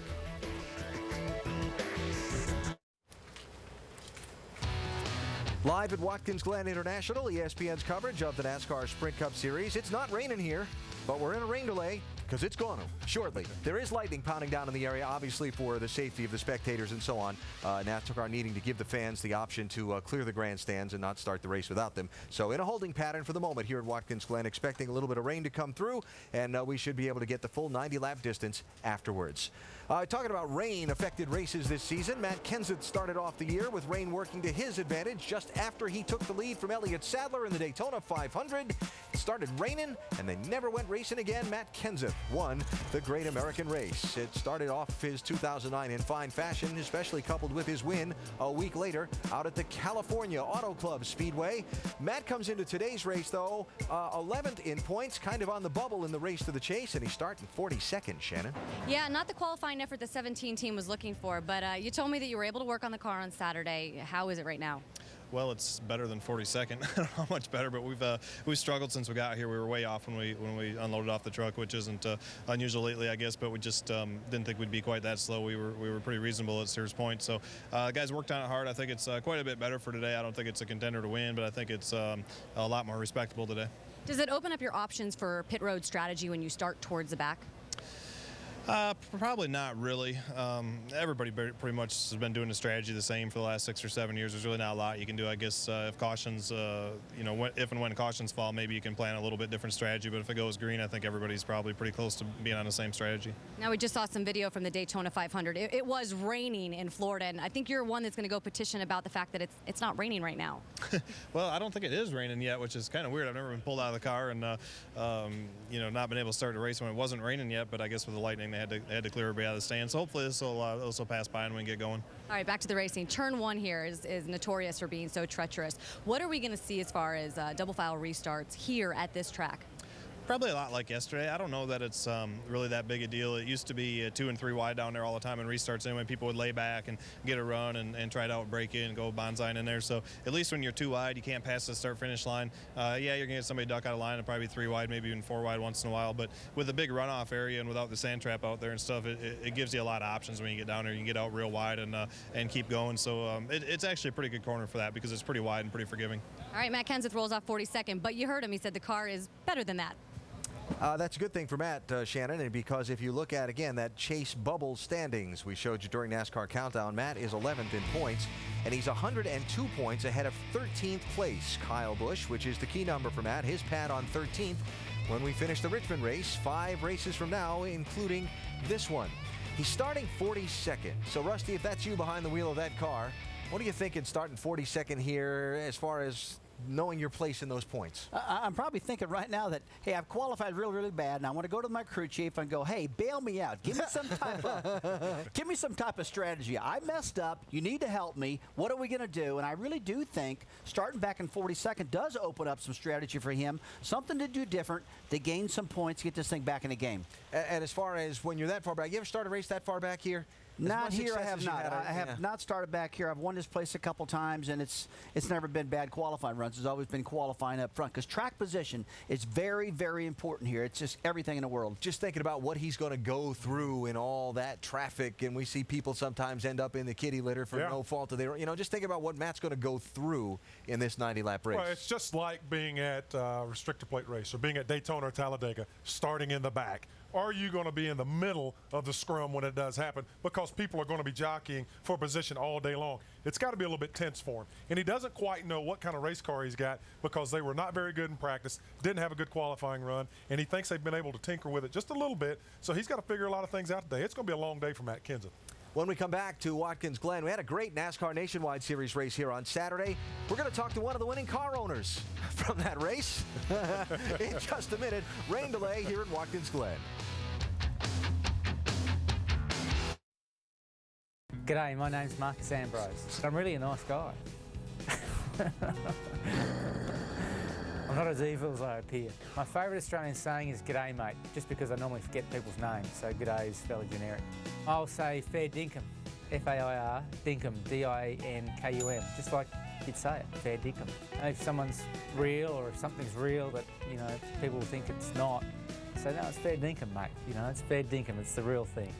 I don't know what it means really, it's just an Australian slang word I guess. I'm most afraid of monsters in the dark. Creepy crawlies under the bed. I'm not scared of anything, that's why I'm a NASCAR driver. The Tasmanian Devil, as he was nicknamed back in his racing days in his native Australia, Marcos Ambrose from Tasmania, scoring a win here yesterday at Watkins Glen. By the way, as you can tell, it's raining here now and pretty hard, but it was dry here yesterday when with 19 to go, Ambrose made a daring move on Kyle Busch in the inner loop. Man, what a bonsai move down in there. In fact, he got in there so deep. Take a look at Kyle Busch. He gets in this corner, goes, whoa, we're not going to fit. And then Kyle stops, really heads up, because if he blew that chicane, NASCAR was going to penalize Kyle. Good heads-up thinking right there. Yeah, it really was. So Ambrose goes through, and he has to face two shootout-style restarts down into turn one with Kyle Busch outside of him and Carl Edwards behind him for one, but he managed to hold them all off. He's very proficient road racer, obviously, and I knew when he had that lead going on the restart that if he got to the corner first, he was going to be able to check out. Very, very good on the road course.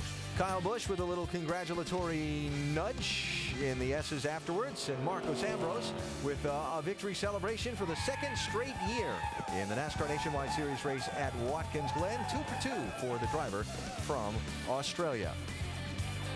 And time to welcome to our ESPN pit studio one of the co-owners of Marcos Ambrose's car from yesterday and today, Brad Daugherty. Congratulations. Thank you, sir. Appreciate it, buddy.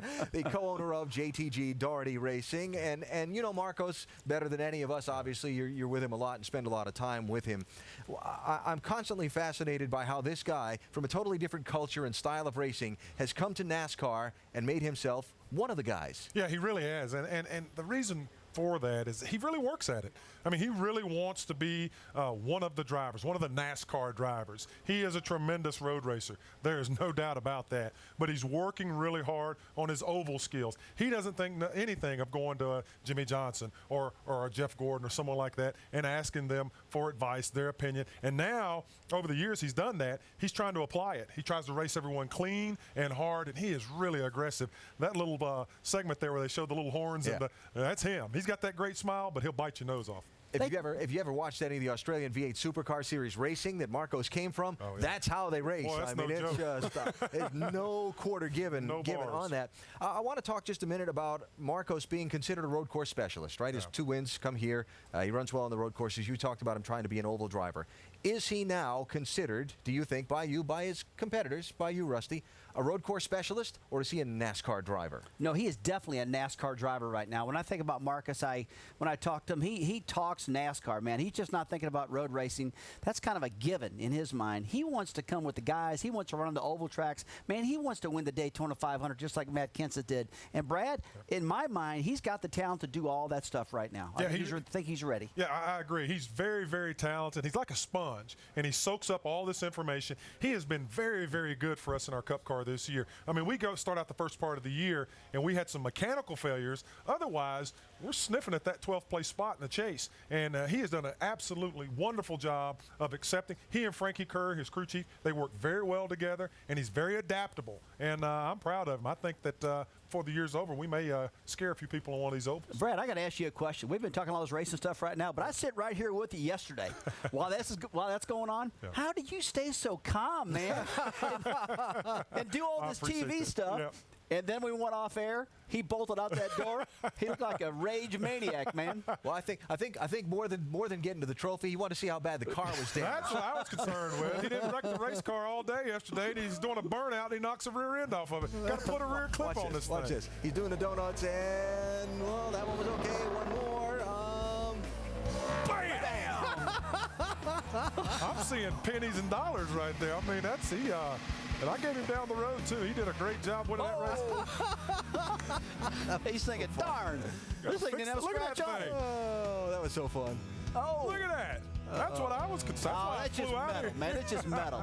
You got to be fine. Got the trophy, you got the checkered flag. So answer Rusty's question quick. What was it like for you? Well, it's unbelievable. To win a race in any division in NASCAR is unbelievable. And it was a joyous occasion for me. I'm so proud of what we've accomplished. It takes a lot of people to accomplish that. And to be a winner in NASCAR for me is the ultimate. There you go. Great win for your driver and your team yesterday. And Marcos Ambrose getting ready to start in 4th position today when we go racing here at Watkins Glen. The rain has hit, but again, we expect it to move through. Eventually, we'll get the track dry and we'll go racing. Can't predict exactly when that's going to be, though. The live scene at Watkins Glen International, where we would be just about, 15, 20 laps into today's NASCAR Sprint Cup Series race. Had the green flag waved on time, but a thunderstorm has come through the track just as we were getting ready to go. Literally inside of 10 seconds to the command to start engines. They put a hold on things. There's the live radar picture. You see that middle of that blob of weather is what we're affected by now, but you also see left of the screen how it's clearing out behind the weather. That's the good news. There's always the bad news to follow. This is a 2.5-mile racetrack, and even though International Speedway Corporation has brought an army of those big jet dryers in here, it's still going to take them a couple hours to get this racetrack dry. Been talking about racing in the rain a little bit earlier. A lot of the road course specialists that are in this field know how to race in the rain, but again, we don't do that in NASCAR Sprint Cup Series cars. Andy Lally, second on the list there, qualified 15th, very solid start. The 34-year-old, originally from Long Island, making his NASCAR Sprint Cup Series debut and driving for the TRG racing team, for whom he competes in the Grand Am Series and raced here on Friday night. Shannon? That's right. He's going to have to wait just a little bit longer to make his NASCAR debut. I walked up and you were a little excitement, nerves. Can you just describe the emotion right now? It's kind of wild here. You know, we've got our number 71 TaxSlayer.com car on the grid, ready to go. I was belted in. They gave us the 1 minute to go. And I just started kind of thinking about all of the crazy things that are going to happen today and getting ready. And just with maybe 10 seconds to go, they said unbuckle, get out, and relax for a little while. So trying to make your first start in the Sprint Cup Series is tense enough as it is, and then they call you out and let you sit and think about it a little more. So it's been a blast so far up to this time. This won't be too much fun waiting out the rain here, but these guys at TRG Motorsports, Kevin Buckler, Slugger, all the guys have given me this opportunity and putting their faith in me, our partners, our investors in this team. I just got to thank them and thank them a ton for having the faith in me to come and try and do this job for them. But what a great track for you to make your first start on. You won a race here in June in the Grand Am Series, and we were just talking about it. That race started to rain at the end of it. So what is it like to race here at Watkins Glen in the rain? Because you've done it so many times. This is a treacherous place in the rain. With all the hills that we have here at Watkins Glen, the rain starts coming in and it puddles up real quick. The streams run diagonally across the track, and with even with 400 or 500 horsepower cars, you can spin the tires at 160 miles an hour going up the back straightaway. In one of these, it would be hairy. I'd love to give it a shot. I'd love if we were out there right now racing around in this, because this would be a blast. I think we'd have a little bit of an advantage, but it is amazing. This is one of the best tracks in the country, and it's a blast for fans to come out and watch and see, and it's an honor to be out here with these guys. Now, you had a great qualifying effort, but you did have some engine problems in practice. Didn't get a lot of really good laps in, but with your experience here, you think it'll help you at all here today? I think a little bit, maybe in the long run, taking care of tires, taking care of brakes. We did have an engine problem, but our engines are great. They're super. We just had one little hiccup, but the guys were great. They jumped on it and found the problem real quick, and we got back out there really close to the end of that session, put a couple laps together, and they were able to put it in the show. So that was fun. I think my advantages here are going to be a little bit of how to avoid some of the carnage, but at the same time, we've got our TaxSlayer.com car in the show here, and we're around some really good guys. I got to respect the guys that are in the chase and the guys that are just outside of that, and try not to be too aggressive on the start. I'm starting behind the points leader, Tony Stewart, so it's like, man, what more pressure could we have going into turn one, trying not to mess up and take that guy out? But I know I got some really strong guys behind me and on my outside too that are going to be aggressive and coming. So it's a balance of not being too aggressive to make a mistake, but not laying back too much to get run over. We're going to go real hard here for the first 5 laps, hopefully let it string out and not get in any trouble, keep all fenders on it, and try to keep the radiator intact. And then if all's good to go with 10 laps, give her a run and see what we got. Andy, we talk about road course ringers coming in for this one-off race just to get in there, get some points, make some money. But this is actually something that you want to do full-time. Tell me about your plans for the future. My dream since I was a little kid was to be a Sprint Cup driver. It's what I've wanted. It was my early heroes. It's what I've always wanted to do. We crossed the checkered flag in qualifying, and I actually got choked up a little bit. They told me at the time I knew we were locked in the field because it was a solid time. And kind of all rained down on me right there. And the opportunity to come and race with my heroes and the guys that I respect so much and have been watching for years and years and years, it's a pleasure. It's a wonderful opportunity. So I can't say enough about that, and our guys at TaxSlayer.com car. I just got to thank these guys a ton for letting me come here and live out a dream. Hopefully there'll be more. I want to do this. This is what I want to make my career. I love this series, and I want to do it a lot more. Well, I'm sure the respect is mutual. Good luck to you today. Alan? Shannon, thanks, and thanks to Andy. Interesting perspective there from a young man from the road racing background getting set to make his stock car racing debut, even if it is on a road course. Rusty, you came from the opposite background in terms of you came from the oval tracks, right? And then when you got to the big level of NASCAR, the what was then the Winston Cup Series, you had to learn how to road race. I did. First at Riverside, California, and here at Watkins Glen, and then on to Sonoma. Who'd you go to for advice? How'd you learn how to road race? Well, believe it or not, my Blue Max race team, Barry Dotson, Harold Elliott, and those guys I had back then, Jimmy Makar, Todd Parrott, they all told me, look, if we're going to win a championship and we're going to try to compete in this thing, you're going to have to figure out how to road race. A lot of drivers approach road racing like it was a big pain. They hated it.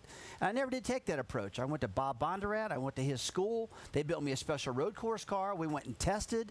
We did a lot of things like that and really embraced road racing. And because of that, I was able to get successful pretty quick. I won the last couple of races at Riverside and here a couple times and Sears Point a couple times. And I just always have loved road racing, guys. It's been a fun thing for me to do, and I think when you get a good car, the drivers really like it. I love it when you open the door for me to put a little old school footage on the air. Here we go. Rusty Wallace, Watkins Glen, a the hair coming out. Winner. Do we get to see the hair? Look at this pit stop. Whoa, whoa, whoa, where you going, pal? Oh, you know what happened? I was leading the race, and the thing ran out of gas. We stopped for fuel. My gosh, he had such a good lead. We still won, and we stopped for fuel. What a great day that was. And then a couple years later, did it again. Oh, man, neat place. Really love this. Checking out on these cats, weren't you, man? What was going on? Just checked out on them. I had good team. Yeah, the old right foot was heavy, baby. That's what it was. Heck with the team. Doc, DJ, and Andy are still with us up in the booth. And DJ, you came from an oval track background as well. Where'd you learn how to road race? Don't know that I ever did, but I went to Bondurant also, and that was my first experience. Our first time road racing in the Busch Series at that time was to go to Road Atlanta. So I knew that I had to do something, and so that's what I did. I went there. They taught me the fundamentals of it, and then it was up to me. I don't know that we had the means really at that time to change our cars and make them what they need, so you just made the most of it. But as time moved on, I enjoyed the challenge of road racing. Don't know that you'd say I ever had a ton of success because I never won. That was the one thing I always would have liked to have done. But I had moderate success. I was able to be good enough at it when we came here in our championship season in '99. I think we finished 5th here. So, we were good enough at it. But 2001, I came up here to test, and and I got to looking, and we were running okay, but I said, you know, Ron Fellows and Boris Said and Robbie Gordon, these guys are doing something different. I could see it on the track, so I just went down into turn 1. I watched where they were getting off the gas, onto the brake, up to the chicane also. So I went a couple of different areas just listening for actually a couple of hours, and then I went to these guys. Ron Fellows, he helped me. I talked to him about braking. Boris said the same thing, and I'd always watched, you know, Rusty and Jeff Gordon and Mark Martin and these guys, but they weren't going to tell you much. You were racing against them all the time. So these guys really helped me a lot as we came back. And I told Todd Parrott, I said, the biggest thing that I need is to be able to go down further to the corner before I get on the brakes and then be on them there, and it stopped the car. Todd Parrott went back, worked, got me that. We came back here and sat on the pole in 2001, which pretty much amazed everybody. I messed it up by getting off down in turn 1, but that just shows you when you work on that, and as Rusty said, you get the car, then you can make the driver look pretty good in that respect. And Andy, you work with a guy who was very good everywhere else, but struggled on road courses for a long time. Dale Earnhardt Sr. finally winning on a road course. How did he develop from an oval track racer to finally learn how to go left and right? Well, you know, I've always been one to think that if a driver had talent, he could run on either one. I mean, oval or road courses. And like I heard Rusty say that some guys just kind of threw those races away. Just kind of a pain. Didn't really want to do it. I always embraced road racing, and Earnhardt, he was kind of the same way. He was very talented and wanted to win. He really wanted to win a road course race and had not done it when I got there. And we built 2 different road race cars. We had a special car for Sonoma, and we built a different car for this racetrack because of the tracks are different. I mean, they really are, and they're a little more similar today than they were. Sonoma had a carousel at one point, which was a big left-hander, so you had to favor some left-hand turns out there. Here's all right-handers, and we built special right-hand cars. We had some success here, but we won at Sonoma, and I remember Earnhardt getting out of that car, and he held that steering wheel up in the air. He was so happy to finally win a road race, but I've always looked at it as an opportunity to beat guys that maybe weren't embracing it as well as they should. Sure. You know, it has to do with footwork. When you get to a road course, you got to be able to heel and toe and do the things with your feet that you don't do on an oval. Here's one of the best. This is Boris Said footwork in practice yesterday. Yeah, as you watch Boris go through here, you can see that this is classic heel and toe, and maybe it should be toe and heel because you'll see him get over. Now he's just upshift. He's testing his brake to make sure it's going to work there. Now he's going to get hard on the brake with his toes, and then he's going to go over and downshift and match up the revs with his heel. And then that's the way Bob Bondurant and a lot of people taught. That's how I learned to do it. A lot of these guys now don't use that style. They're just right foot on the gas, left foot on the brake. Well, a lot of guys like Boris learned how to race when the transmissions were not very good. I mean, you really had to match the RPMs. You had to clutch it a little bit to get it to go in gear and to make the thing live all day. Today, they're so much more durable. They shift so much better. A lot of the road racers, some good road racers today, we don't have cameras in their cars to prove it, but they don't use the clutch pedal really at all, except just to get going on a restart or pull out of the pits. They use their left and right foot on the brake and the gas, and you know, I'd love to see some different shots of this, but Boris, he's really good at it. You know, I talked to Boris and asked him about this heeling and towing. He said, you know, you can get away without doing it on a stock car. He said, but I learned it road racing in the rain and wet weather, 24 hours of Le Mans, and of course, being able to do it there. He was the first driver to win the 24 hours of Nürburgring.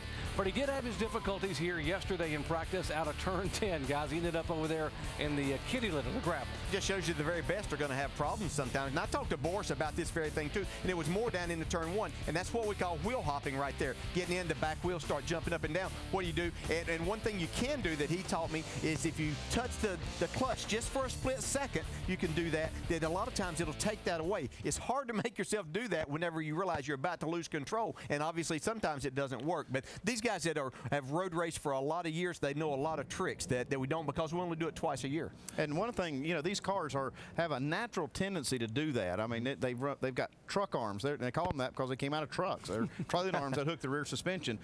It's a rigid type rear suspension, and they're really susceptible to this wheel hop. And if you don't do it just right as a driver, you set up this little, you know, the first hop sets it up, and then you're done. You're just going to be out there in the kitty litter. Well, we hope we can hop by this storm that's moved over the racetrack because the rains are moving in. There's the good news, folks. The winds have picked up, and it should be moving through very quickly, we are told. The radar shows it moving over us now, and behind it, clear skies, which means we should be able to get all 90 laps in here at Watkins Glen.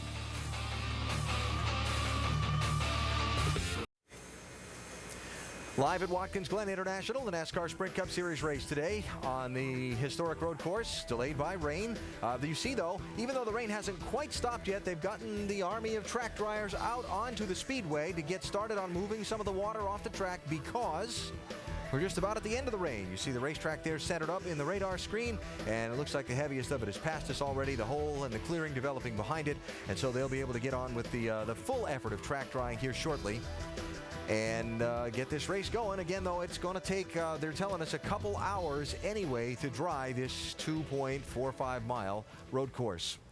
Talking earlier about Marcos Ambrose, one of the favorites to win today, starting in 4th position. Brad, one of his team owners in this race, and Marcos is a guy that has attracted a lot of attention. You know, put my reporter's hat on and put you in your team owner's spot for just a second. Where does he stand with your team for the future? Marcos is definitely in our bullseye as far as getting a long-term association done with Marcos. You know, he came to Tad and Jody several years ago and started in the Truck Series, and has you know, migrated himself up to where now he is in a position to be a Cup star. So Marcos is signed up through next year, and we're looking at getting him signed up to a long-term deal. We're very excited with all of our sponsors are excited to have Marcos. He's a great representative of the sponsors that we have, so we hope to have him under button for a long time. Jamie Little is ready to have a chat with Marcos right now. What's it like for one of the pre-race favorites to be sitting watching it rain? Well, first of all, you know, I was just filling him in, letting him know that his boss man, Brad Doherty, is talking about you and your future. Let's put you on the spot. How is he as a boss? Well, when he's in the commentary box, he's doing just fine when he talks about me. He's doing his job, and I'm trying to do mine on the racetrack. But Brad's a champion, and he's got that winning pedigree with him. He's really helped our team have that winning attitude, and it's very important for us. And it's just great that we did get the victory yesterday. It was a great day for us and STP and the whole JTG Doherty crew. But today now we've got to focus on the Sprint Cup team, and we're excited for our chances. We feel like we've got a good chance, just like many guys out there. If this rain will go away, though, it's getting quite annoying. This is like 3 weeks in a row we've had rain delays. A lot of talk about momentum. When somebody breaks through, they get a win, it usually carries over. What do you think, though? The cars are so different, yet it's the same racetrack. Do you think it'll carry over for today? If there were 36 road courses, maybe. But, you know, I'm coming up to speed on these ovals, so I'm getting better every week. Went home at Christmas time and really just tried to reinvent myself. You know, I got myself fitter and got my head in the game about who I needed to be the best I could on the racetrack, on the ovals. And I think you see some results. You know, we're running much better on all the speedways we go to. We're winning races here on road courses. You know, I think as I get more experience and our team grows into each other, you know, we're going to get better and better. And we're really planning for 2010-11 as being, you know, really standout years and trying to make that chase. Let's talk about the race yesterday. Unbelievable pass on Kyle Busch. You even surprised him, and he's one of the more aggressive drivers out in the field. Looking back now, thinking about what happened, your take, were you in the right? Well, no doubt. I mean, I won the race, and I didn't touch him, and I surprised him. I mean, that move was all about surprise. You know, I needed to surprise. I didn't have the straight line speed to pass him in a traditional way, so I had to make a lunge. I had to do it when he wasn't expecting it. And, you know, if I had waited till 5 or 10 laps to go, he would have checked every move. He would have been looking in that rear vision mirror all the time. So I just waited for him to think that I wasn't going to pass him, and then I pounced. And it's a high-risk move. You know, it's a fully committed move, but it paid off. And, you know, Kyle had some options, and he could have tried to check the move. He said he didn't see me, which is what I was trying to do. I was trying to make a move that, you know, he didn't expect. Yesterday, you were going for broke, going for the win. You had nothing to lose. Here, you're thinking points as well. You sit 19th in the points right now. So you look at that big picture. Would you pull a move on Kyle Busch today if it presented itself? We're not running for points. We're going for the win, and we've got a good chance today. And we've overachieved already this season, and you know, we've got a chance to really do well here today. I don't want to talk about points. I can't stand talking about points, to be honest with you.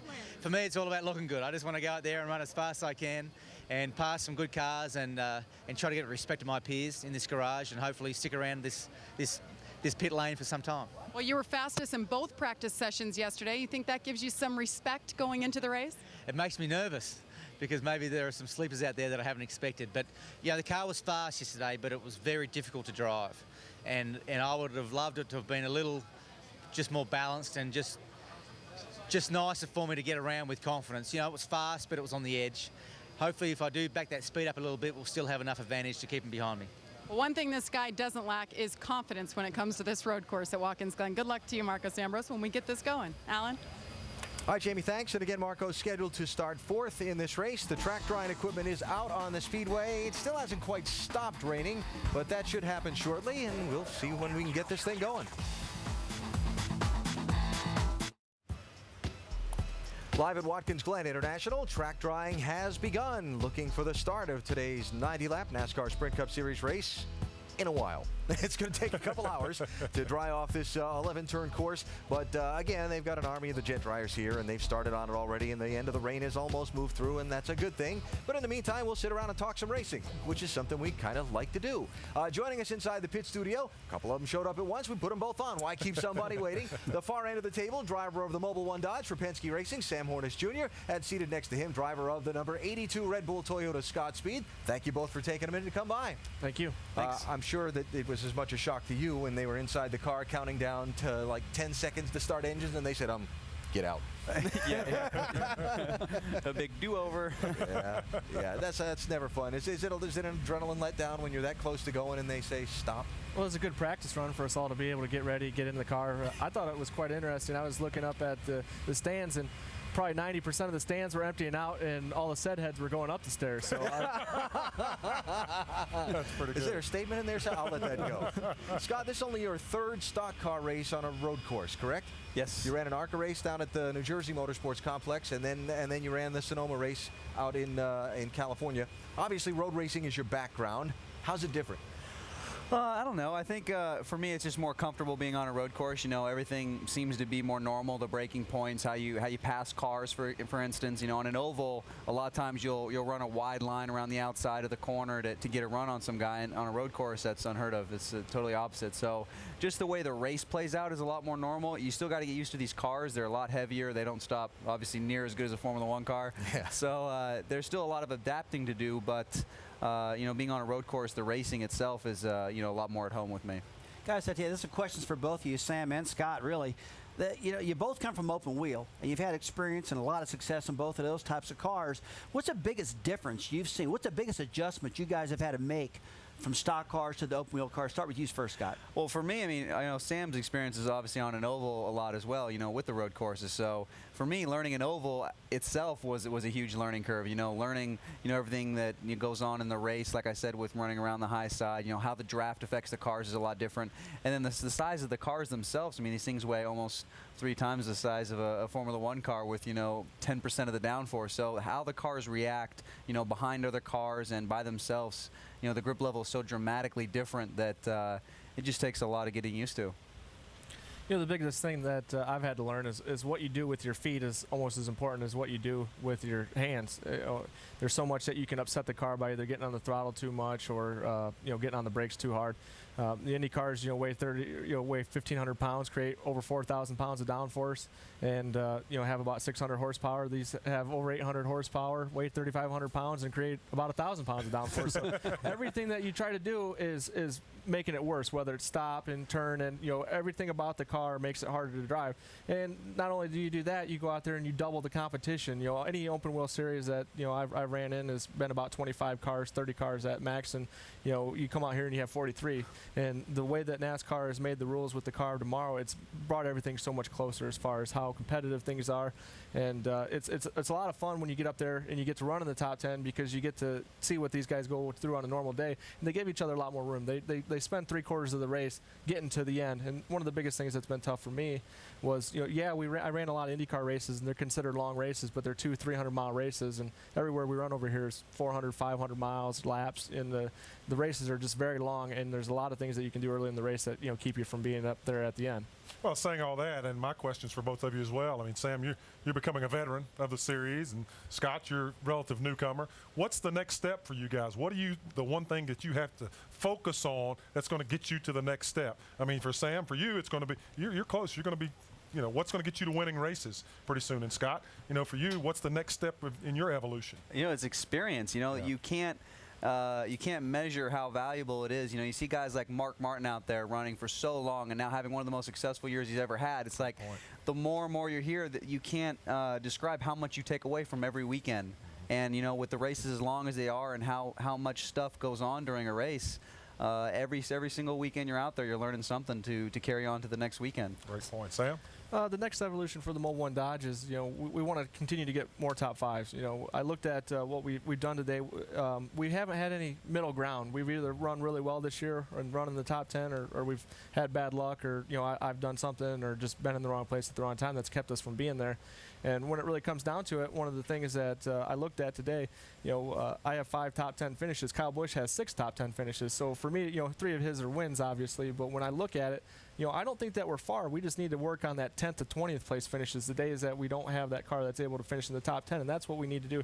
I look at, I want to try to finish this year being in the top 20 in points. It's still a long ways for us to go, but 150 points. And I think that if we just get a little bit of luck on our side, we do the right things, and I keep the car there running at the end, that's something that we can do. And then you come back next year and you want to try to be a chase contender. But I've always said that it's going to be an evolution. It's going to be, you got to go get your top 20s and the top 10s and the top 5s, and then you can start expecting to win. And once you're up there doing that, then you can expect to start running for championships. It just takes some time to get there. Now, talking about time, I've been watching a lot of these drivers for a long time right now, and I don't want to hurt any of you guys by saying this. Trying to say you're old? No, yeah, I have. I just tried to check it. I've been noticing, it seems like a driver, when they come into the sport and they finally get a firm footing and they kind of get it, they've been to all the racetracks, to me it seems like it takes 3 full years. It's not done in 1 year or 2 years. By the end of year 3, you pretty well got it. You take a look at Juan Pablo Montoya. At the end of this year, to be Montoya's 3rd full-time year, guy started to lay some numbers on the board now. He looked running good at Indy, running good at Pocono, kind of understands the cars. Scott, you first. Do you agree with that, or do you feel that? Absolutely. I think that that's a very realistic and average approach to it. I mean, obviously some guys are going to adapt to it quicker than others, but I think certainly it's going to take a couple years before you're able to, consistently run really well. You see, occasionally having a good finish like Sam was talking, but to be able to do it week in and week out and really, be a contender in points, that's experience that's, leading to that. Can you do it in 2, or does it take 3, Sam? I think it takes, quite a few. I'm hoping I can do it in 3. That's the thing, So, I feel like we've definitely turned the corner, but, we built a Mobile One Dodge, the number 77 car. We basically built that from scratch. We brought in a couple guys from Nationwide and a lot of guys from outside of Penske Racing, and we've tried to move pieces of the puzzle around and try to get everything working right, but it was going to take time, and I knew that. But if you look at a big difference versus, when Jimmy Johnson or Ryan Newman or Kurt Busch, a lot of those guys came in, they had unlimited testing, and they had, 7 extra days for being a rookie. So, it's like you got a chance to go to every track that you're going to race at. Guys that have come in later years, and just haven't had that opportunity to be able to go to all those racetracks and be able to get out there and to run them all. I went to Bristol for the first time ever. Had to go out there. I got an hour and a half of practice, and then it's time to go qualify. That's a great thing we forget about is the testing. That's a great statement, because that is so true. The inexperience that these guys have, they have to show up at some of these racetracks this year and race them. They don't get the practice. And and the whole rub on the thing is, you want the 3 years, but there's sponsors and competitive pressures, and you got, that's the whole conflict of the business. I want to thank you both for taking the time to come on over and visit with us. Scott Speed, driver of the Red Bull Toyota, and Sam Hornish Jr., driver of the Mobile One Dodge. As we wait out the rain delay here at Watkins Glen, they've started drying the track. That looks like a lot of water to move away, doesn't it? Man, need a boat. Here we go. Coverage of Major League Baseball continues on ESPN with 2 nights of action. First, it's the Red Sox and the Yankees on Sunday Night Baseball, presented by Taco Bell. Sox trying to keep from getting swept by the Bronx Bombers. That's at 8 Eastern. Then on Monday Night Baseball, presented by Holiday Inn, 7 Eastern, it's the Tigers rolling into Boston to take on Victor Martinez and the Sox at Fenway. More information is available to you at ESPN.com. Major League Baseball, Sunday night and Monday night on ESPN. Let's turn the clock back a little bit, a few years here at Watkins Glen to 2006, August 13th to be specific, when Kevin Harvick, driving that number 29 Chevrolet for Richard Childress Racing, was the first one to the checkered flag. And Kevin capturing a Watkins Glen win on that day. Some stylish donuts as well. He didn't hit the wall when he did his victory spin. And Kevin Harvick joining us now in our ESPN pit studio, driver of the Shell Pennzoil Chevy. Seated next to him, David Stremme, driver of Roger Penske's Dodge that is qualified 5th. Where'd that come from? I don't know. No, I mean, I'm seriously now. Well, no, okay, we're really not all that serious because we really try not to be. But your best finish on a road course was 21st, and here you are qualifying in the top 5. Great job. Well, it was a lot of work with the Penske organization. We went to Road Atlanta, And Kurt and Sam have helped me tremendously. And then Ryan Briscoe, he went there, and we really worked on just how I was approaching different corners. Road Atlanta was really fast. And we were going to run okay at Sonoma, but that's more like a short track compared to here. And I've run here a couple of times, and our agenda was just come here and run laps, and whatever the other two guys were finding, we were just going to put it in the car. And we went and did one mock run, and Roy told me we were like third at the time. And I'm like, quit joking around. Where are we at? But I'm having a lot of fun. You know, I really think that running good in a road course is a lot in a driver's attitude. There's a lot of drivers just hate road racing. They don't want to do it. They want to get it over with and get it done. What do you feel about road racing? Do you like it? And are you excited to come here when you get to a road race? Or is it something you feel like I just want to get it over with? Well, I was real excited about coming up here because we went to, like I said, we went and tested Road Atlanta. Had a lot of fun there just learning more about it because it's a different mentality. And then, you know, we've come here unloaded, and I said, listen, I'm going to worry about my agenda, what I got to do, and it's been working out so far. But, I mean, you're right. A lot of guys, I hear them, I can't wait till we go to Michigan. I'm like, listen, the points pay the same amount this week. Kevin, you guys come here this week. It seems like the past couple of weekends you're getting some really good race cars, a little bit of chemistry starting to build. You know, you're out of the chase scenario this year. What are your goals and expectations going forward from here? What are you trying to accomplish? Well, I think for us, I think the last 5 or 6 weeks, the cars have been really good. You know, we've run in the top 10 and had cars that are capable of running in the top 10 and top 5. So, you know, we hadn't gone to our strongest racetracks, and over the last couple of weeks, we've got some good finishes at Indy and Pocono, and like I say, we've run good before that. So I think, you know, getting into victory lane and is what we need to do, and get the cars fast enough to do that. Obviously, the beginning of the year was pretty much a disaster for us. So we've got all that turned around, and everything seems to be flowing pretty good right now. Good. So how about all the questions about the future for you that were blowing around a couple of weeks ago? Where do you stand with all that? Well, I think right now you just focus on where you're at for that particular week, and if everybody can get on the same page to figure out and agree on how to make the race cars go faster, then you know, you go forward. But if you can't, you know, maybe it's time to do something different. Hey, talk about going fast. That deal, your own car. I mean, the way this thing ran yesterday, the nationwide race, and the way you've been running at KHI, your own stuff looks pretty fast to me. I mean, how did you get to that point?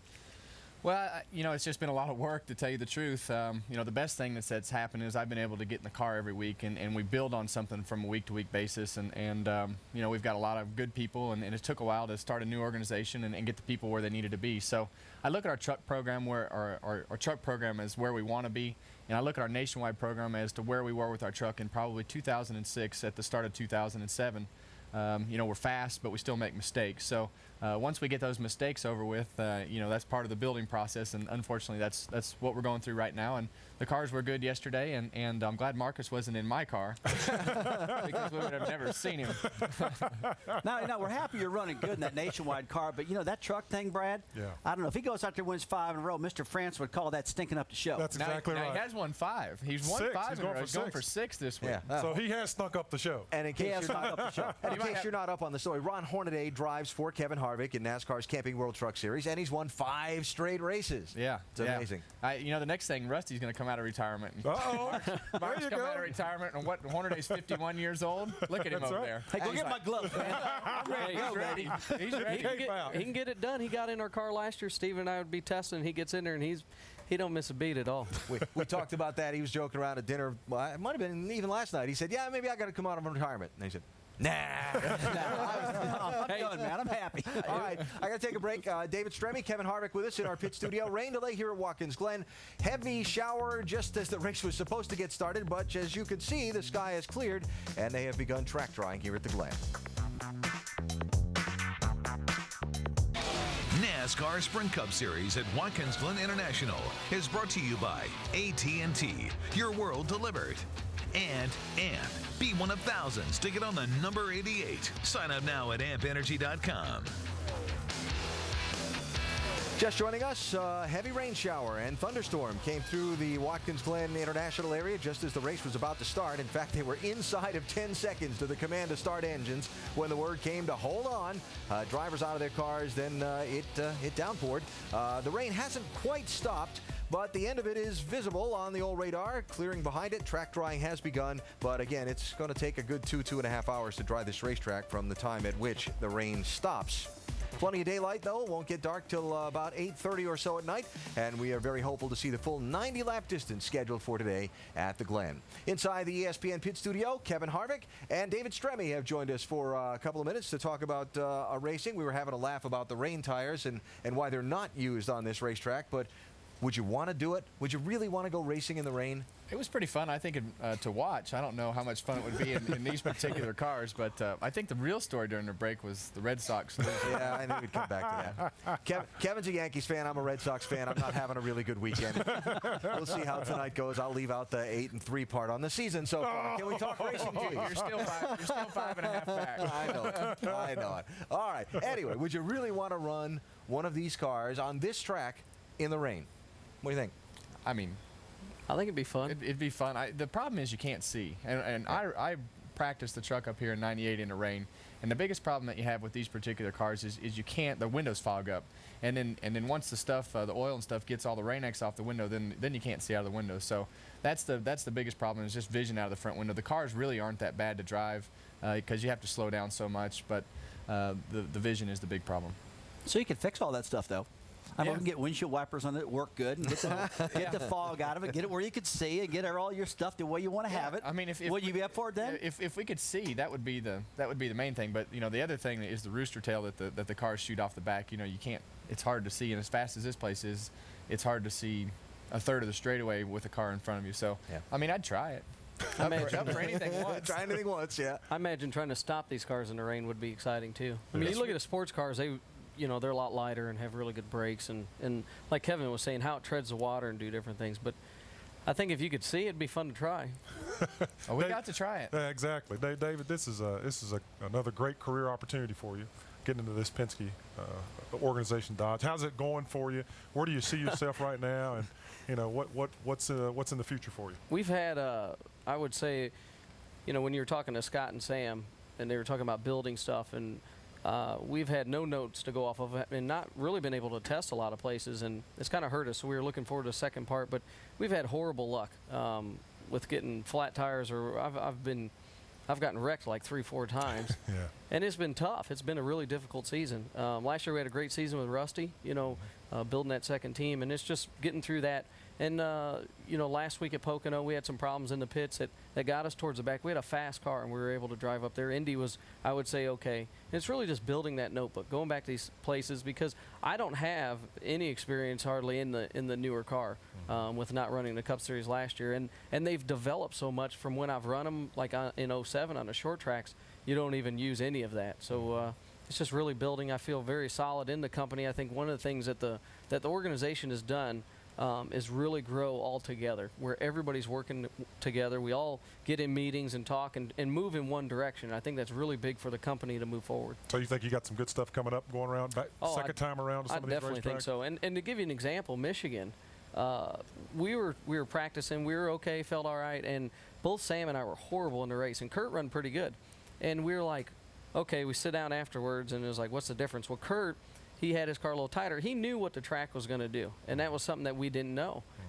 So now going back there, we really look forward to, there's certain areas on the car that we're going to tune on that we feel will get a lot better. Even though with all that said, I mean, I've watched you have some really great runs, and like you said, you had some bad luck. It looks like you just need some momentum.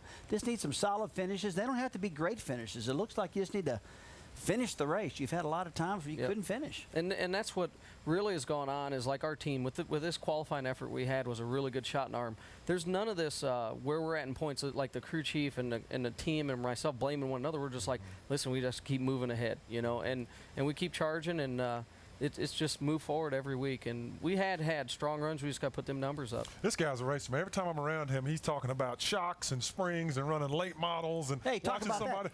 It's incredible. You better congratulate him for winning that biggest short track race of the year last year, the Winchester 400. Oh, man. Yeah. Congratulations, well, I'm going to try to, Kevin's, he's got a late model car. I know he just run last Tuesday, and Kyle's got some, and we'll see after the season's over. We might go down there to Pensacola where Kevin's going to run. Oh, yeah, we're talking about going down there. We went to Kaukauna, Wisconsin last week and ran the ASA Midwest Tour race. So that was a lot of fun. Steve Carlson, another one of you 50-something guy.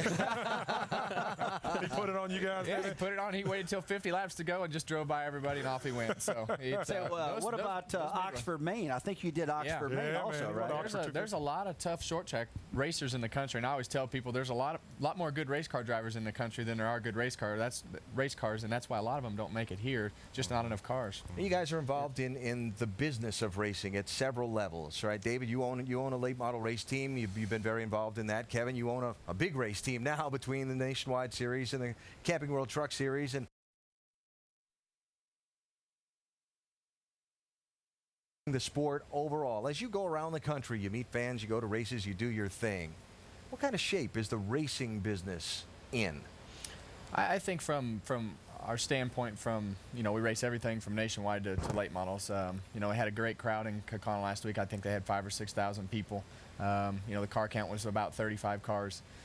But I think it's, there's a lot of responsibility that lay on the shoulders of the people in these garages over here to make sure that those grassroots racing divisions don't die. And, it's expensive. I think the ASA Midwest Tour and the ASA in general does a good job with the late model stuff. They have the North and the South, and keeping the rules simple and making sure that you can take your car and race it wherever you want to race it. So, I think, I've been petitioning to try to get the Copper World Classic back. That was a place where a lot of young racers in the winter heat and the Copper Classic and those types of races got to get on TV and were recognized by the owners, and that's how I got my shot, and that's how Hornaday and Greg Biffle and a lot of us got our shot, was just by a winter racing series when there's nothing going on. So we don't have those environments anymore, and I think it's the responsibility of the people in here to try to get those young drivers recognized, and that's where they're going to come from, out of those divisions.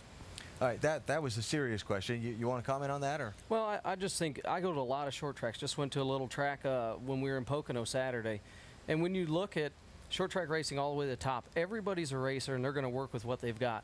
And a lot of, whether it's a series or the drivers, owners, whatever, everybody's look at what they're spending, tightened up. But the performance on track hasn't changed any. They still put on good shows. We're entertainers. Even if it's a promoter at a racetrack, you see them coming out with just, say, a $20 carload night, or they do $1 hot dogs, or whatever it is. And everybody's shortening the show up, but the show is still what really sells a program. And you don't see any of that hurting at all. But whether it's the late model cars or here in the Cup Series, everybody's trying to cut some costs because it was getting outrageous, but the performance still hasn't been affected by it. I'm glad you brought up the word entertainers, because you gave me the opening I needed. You and Robbie Gordon talk yet? We actually did, yeah. His name's come up quite a bit lately. Robbie and I get along great. And last week, it was a big miscommunication, and I went and seen a spotter today. Yeah. He never told him. I got caught up in a wreck with Robbie. And this was after he had already had contact from the 43. Yeah. So I'm sitting there, and he thinks that I wrecked him. Yeah, it wasn't even you. And he's mad. He beat on my bumper for like a lap and a half, and finally I had enough of it. And that's where I went wrong. I took things in my control and should have let NASCAR handle it. And they said, hey, after they said, you should have just waited one more corner. And I was like, listen, he beat on me for a lap and a half. But we know the process now and everything. And it all come down to was communication. All his spotter had to do was say, hey, look, the 12 didn't wreck you. And I was just mad because the guy's beating on me. And I'm like, hey, look, I got caught up in it too. So we talked. We get along great. I mean, it's just a deal. He was mad. So I bet you wouldn't have spun him out if you'd have known you were going to get a 5-lap penalty. Yeah, I wouldn't have. Yeah. I asked them, I said, what was the point they were going to take over the control? And they said, well, you kind of helped us there and make one more corner. I was like, for a lap and a half, I was getting hit and pushed around. I've been wrecked enough this year. I said, that was it. So. And don't you say anything, because I got plenty of video on you. I got plenty of talk about that stuff too. Another one of those Yankees cracks. You'll be, go ahead. He tried to bust on me for baseball. I got to let him have it here. This was a couple years ago. You know where I'm going with this. You got some floor hours. Yeah, this is payback. Yeah, sorry. And around he goes, and they're not done talking about it yet. What NASCAR say to you after this one? Actually, they've been really good at letting us just kind of handle our own disagreements. I can't believe you let him grab your helmet. Should have left that shield down. It's interesting, though, because both of these incidents bring up David just talked about miscommunication. Brings up an interesting point. sometimes in the heat of the moment, you don't actually know what's happened. Yeah, right? and that's what sets our sport apart from other sports is when you get 5 minutes over with, there's the recorder, there's the camera. You don't get a cool down period in the locker room and come out whenever you feel like it. So, you know, it's what makes our sport great, and there's a lot of emotion involved. There's a lot of hard work and sweat that people put into making these cars go around, and you put in a whole day, and then you have something like that happen, and you really don't care how it happened. You just know that it happened to you. You know, I used to have a bunch of guys I raced with, and I knew that if I went down to turn one or whatever turn and I got hit in the back and spun around, in my mind, I knew they're great guys, and I really didn't mean that. And there's some guys, I don't know, you know. Do you have those guys that you really, they could rough you up big time, you know it wasn't coming? That's a good question. Yeah, I mean, you know, there's guys that you just don't want to race around. I mean, there's just guys that you know are going to dive in there or, you know, put their car in a position that you know they shouldn't be. And, yeah, who would that be? I'm not going to put you in there. It's kind of funny, though, wasn't it? There's a handful. There's a handful. I mean, there's probably a lot of the same guys that, yeah, I'm sure the list is very common. Yeah. Oh, that's fun. Thank you. Appreciate your indulgence. And again, we'll watch that other baseball game later tonight here on ESPN and see how that one turns out. It's great advertisement, right? I appreciate it. All right, time for break. Kevin Harvick with us, David Stremme with us as we wait out the rain delay at Watkins Glen. They're going to go racing for a full 90 laps today, I predict, or I hope anyway.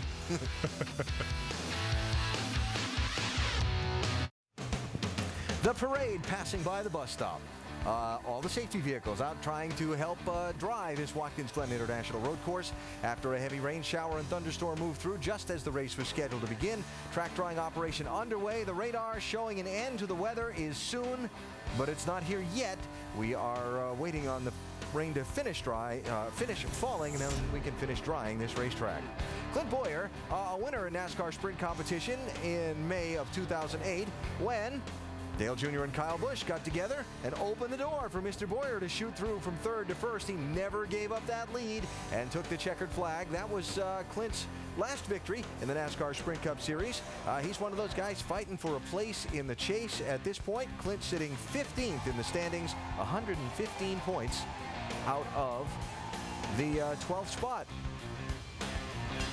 Richard Childress Racing looking for some movement forward in the points in these final races of this year. And again, Clint leading the charge for the Childress team as he tries to secure a place in the championship.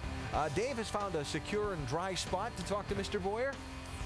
Yeah, we have, Alan, and of course, like the studio, we have a variety of subjects to cover. We were going to talk about that last win somewhere down the line here, but we may as well start with that because Clint's whole world sort of got shaken up at the end of the year, and this year with the new team, you're winless so far. But we see a lot of progress with those guys. So are we going to see the W before the end of the year? Yeah, I hope so. I really feel like we're gelling as a team. It's taking time, you know, just like I knew it would. But I feel like Shane Wilson and the team that he's assembled around the Cheerios car has been really good. So I feel like once we get this road course out of the way this weekend, whether it be today or tomorrow, whenever that may be, you know, I feel like these next 4 races are going to be important. But this one's the one that we got to get through. You know, and looking at the next 5 races, we got to get out of here with a good top 10. We can't lose any ground. You know, we at least have to maintain and then go like you know, crazy in the next 4. So I still think we can make it in. You know, like I said, I feel like we're doing the right changes. I'm proud of RCR making some changes for us, you know, to be able to have a chance to make into this chase, and hopefully we can. Yeah, let's talk about that a little bit. We've seen in the past, you and I were talking about the nationwide race a couple years ago, where in the middle of the race, upper management made the call to switch the pit crews and make things better. You got a whole new pit crew and conceivably the best of the bunch to help you get to the chase. How does that work on the team's psyche, and how does that work for you? Well, I mean, you know, I'm sure it's a struggle for those guys, and you know, those guys are the ones that got us to this point, you know, and got us this chance to be in the chase. But, you know, Richard's a racer, and he's going to, you know, when he saw a chance to make it in the chase, he's going to make sure that, you know, we take all of the you know, the measures it takes to try to be in the chase. So I'm glad. I'm looking forward to the change and seeing if it's a good change, and I feel like it will be. And hopefully we can do it for RCR, because that's what RCR needs right now. We need, you know, we need a win more than anything. We need a win to get that momentum, and everything that comes with a win, you know, is what our team needs at RCR. But you know, for us in particular, we need to get in that chase for our company. I want you to talk a little bit more team that didn't change this week, and Shane, young guy who's come along and fun guy, and yet he seems to be very sharp. Where did he come from, and how has he done so well with this brand new operation? You know, his organization, his organizational skills, his work ethic is why he's where he's at. When he shows up to the racetrack, right or wrong, he has a plan, and I love that about him.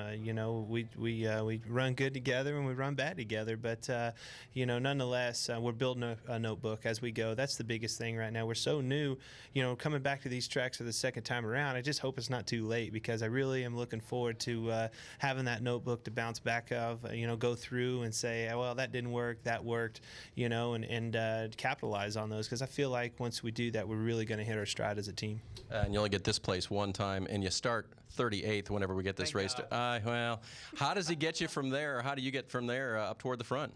I told him, man, I said, I try to pull you out of a lot of deals sometimes. I need you to pull me out of this one. I got ourselves deep in the pack, qualified 38th with my stellar road racing skills. It's just, man, I don't know. I think maybe my hometown didn't have any right-handed corners on the way home or something. I don't know. I was very used to turning left, and when I get here, I'm like a duck out of water. The last question, and this is the most important one. At the end of the Hamburger Helper commercial, why do you give the Hamburger Helper guy a high five when he only has 4 fingers? I should have gave him a high 4, huh? I forgot about that. Whose question was? Who manufactured that question? From deep within the production truck, let me tell you. So what's the real answer? I guess I just messed up. It was in the script, so it wasn't my fault, never the driver's fault. It was in the script. They said give the guy a high five. That's right. All right. There's your answer, Steve Shaw in tape. Back to you, Alan. Oh, it's a beautiful thing. And maybe the line of the day so far from Clint Bowyer. I guess my hometown didn't have any right-hand turns. All right, track drawing underway at Watkins, Glen. Thanks for staying with us.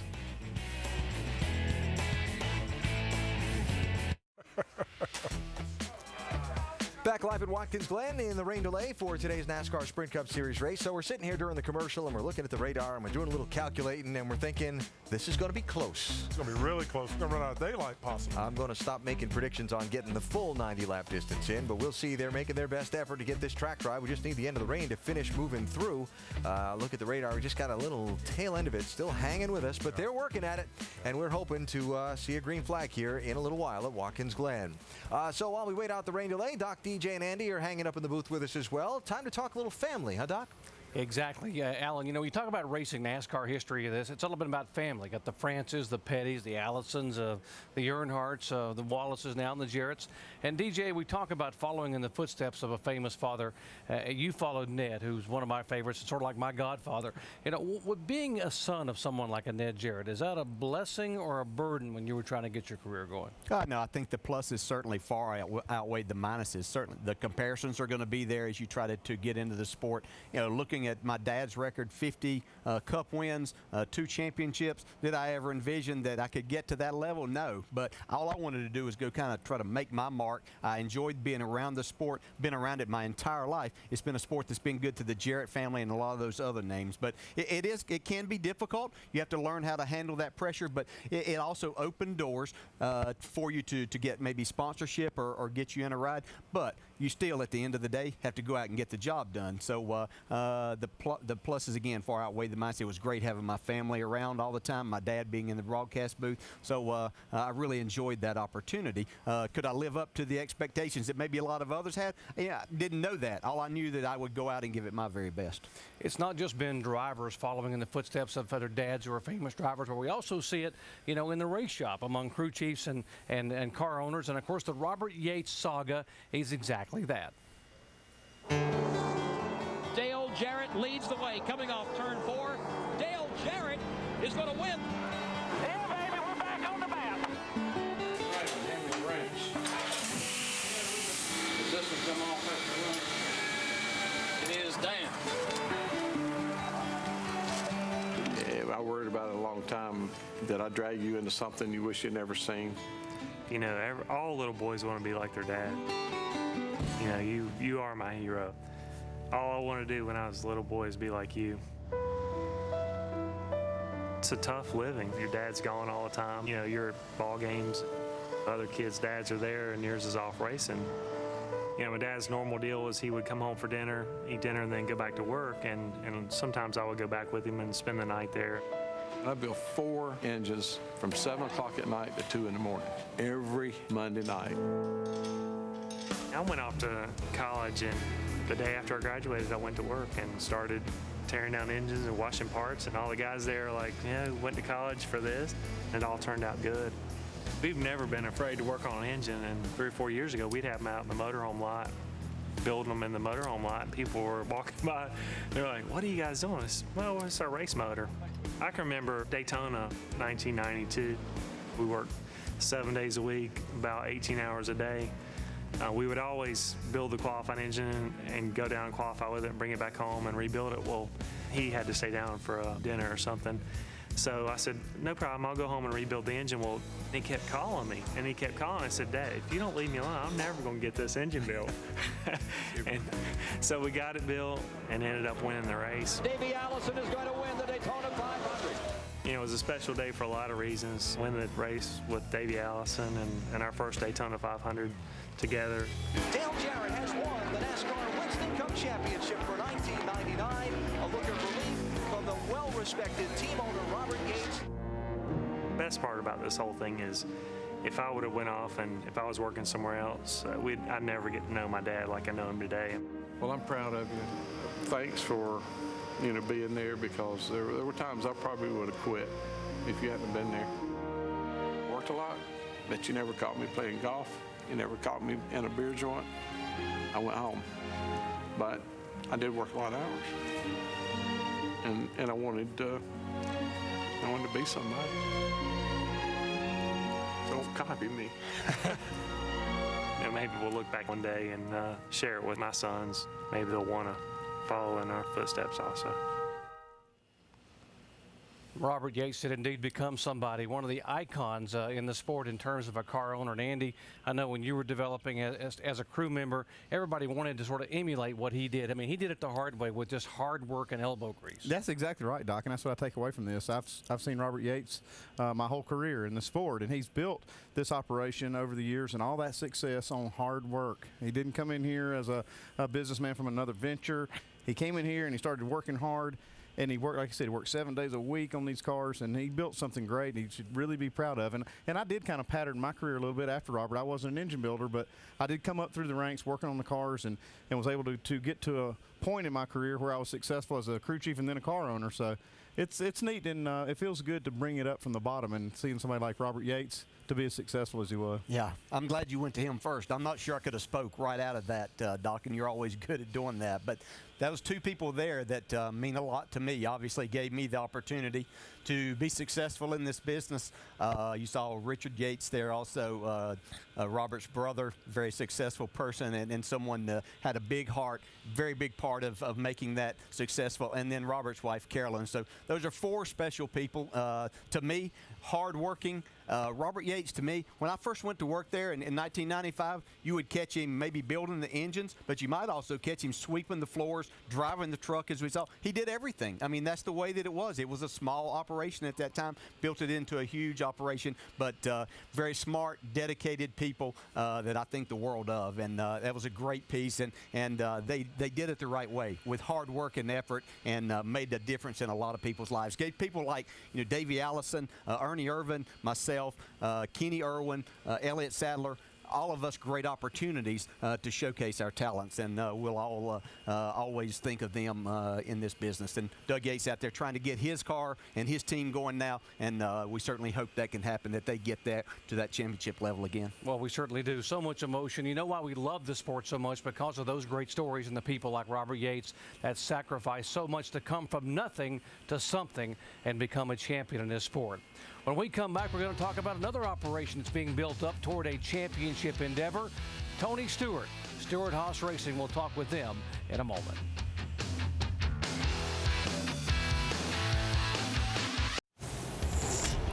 Twice already this season, Tony Stewart has gone to victory lane in his 14 car. Pocono in June, Stewart coming from the back in a backup car to score that victory. Checkered flag on that day.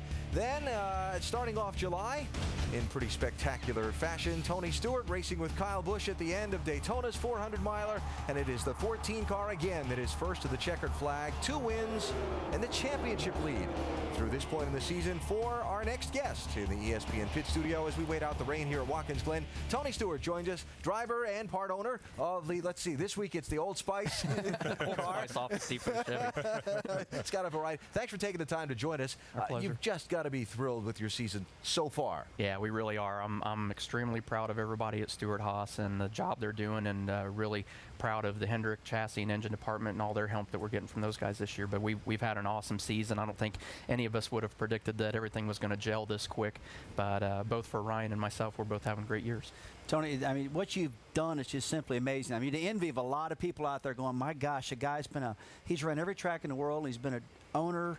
Now he's an owner-driver, leading a championship team. How in the world were you able to put all this together so fast? Well, I wish I could say I did it all, but I had a great support system, and Rick Hendrick was the security net and the guy that was giving me the push all the time. He's really been a big help, and it started with Darian Grubb coming from Hendrick, Tony Gibson and Ryan Newman, and most importantly Bobby Hutchins. And once we got Bobby in place, it's taken a huge load off of my shoulders. I've just kind of stepped back away and kind of just watched and tried to learn from those guys, but they're doing an awesome job to where I've focused more energy on driving than I have worrying about being the ownership. You guys have been really good right out of the box this year. You've been strong everywhere you've been. What has to happen, though? What's the next step for you? What has to happen for you to grasp that championship trophy? We have to do exactly what you did yesterday and go out and just be strong and be strong every lap of every race. Right, but that's something I'm proud of you of yesterday. I mean, winning another race yesterday, and now I understand that you'll be able to get more outfits for your little Chihuahua and everything. And now that you're going to be entering these prize dogs in the Westminster Kennel Club show at the end of the year, so that's going to be pretty impressive. I mean, I didn't realize you were such a big Chihuahua fan like that. I'm not going to talk about that story. This is awful. Yeah, this is awful. Has to do with a joke. Has to do with a joke that every time Brad hears the word Chihuahua now, he just buckles at the knees. And you, my friend, have been punked. You know how hard it is to just sit here and restrain yourself through 2 questions before you even work that in. Yeah, so. that's all right. Hey, let's talk about road course racing. I'm going to rattle a couple numbers off at you. You have 6 wins, all right? Second all-time in road course. What are you asking me this for? You're supposed to know this stuff. I'm telling you. Then I'm going to ask the question. Okay, all right. You got 6 wins, right?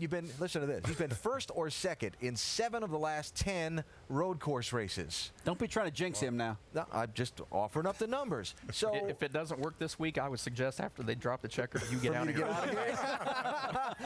You wouldn't be the first one to tell me that, by the way.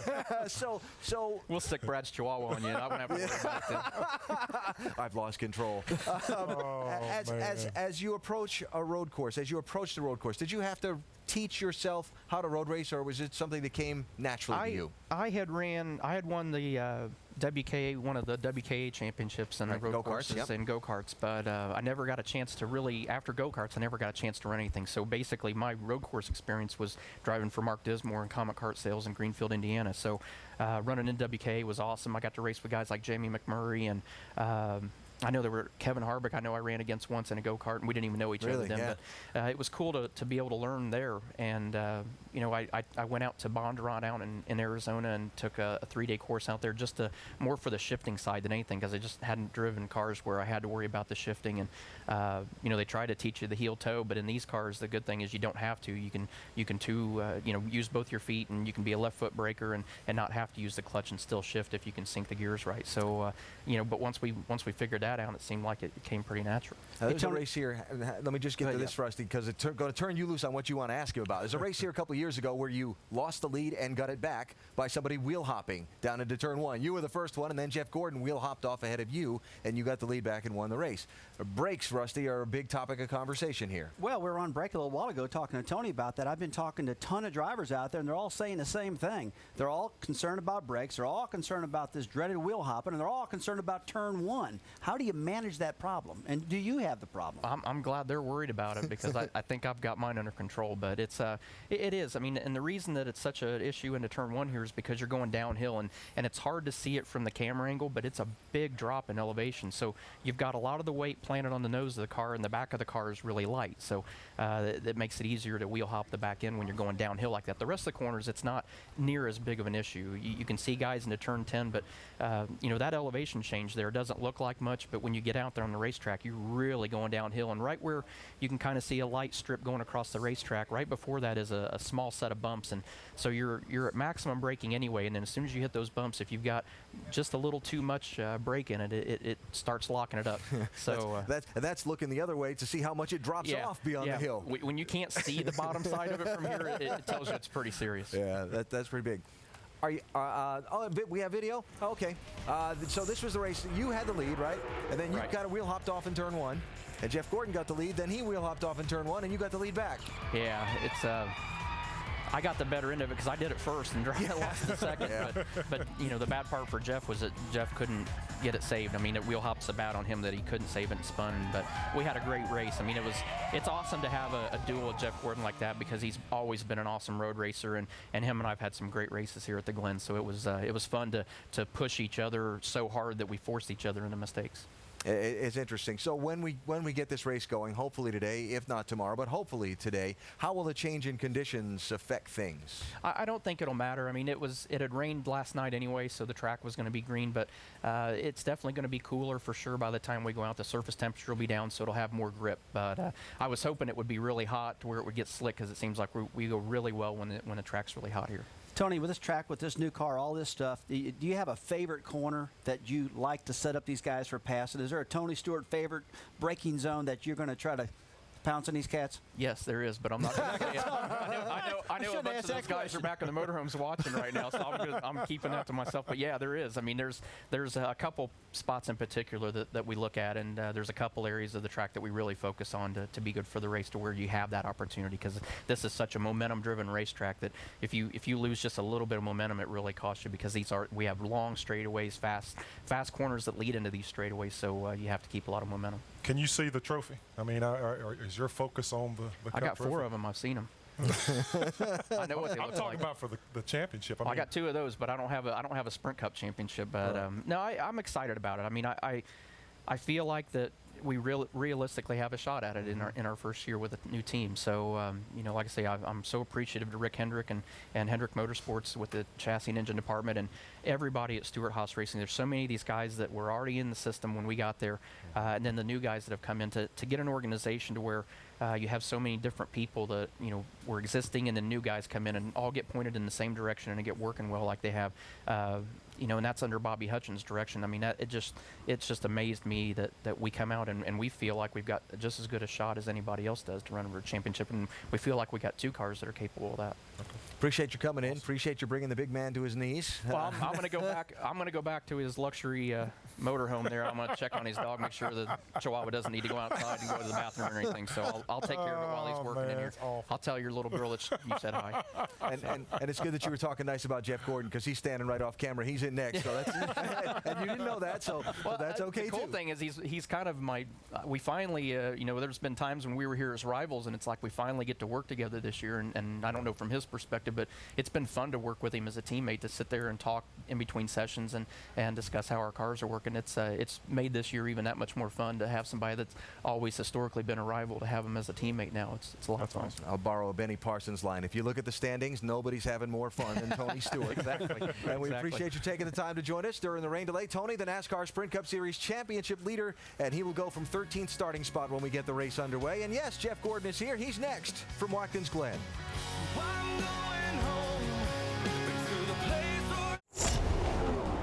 Well, as promised, Jeff Gordon has joined us in our ESPN pit studio while we wait out the rain at Watkins Glen. Jeff's had a little success here. 4 wins. Pretty good here. He's been pretty good. In a while. But 4 wins in a period of 5 years for driver 24, who steered that car to victory lane here at the Glen. And Jeff looking for another win, but he's got a little work to do to make this one happen.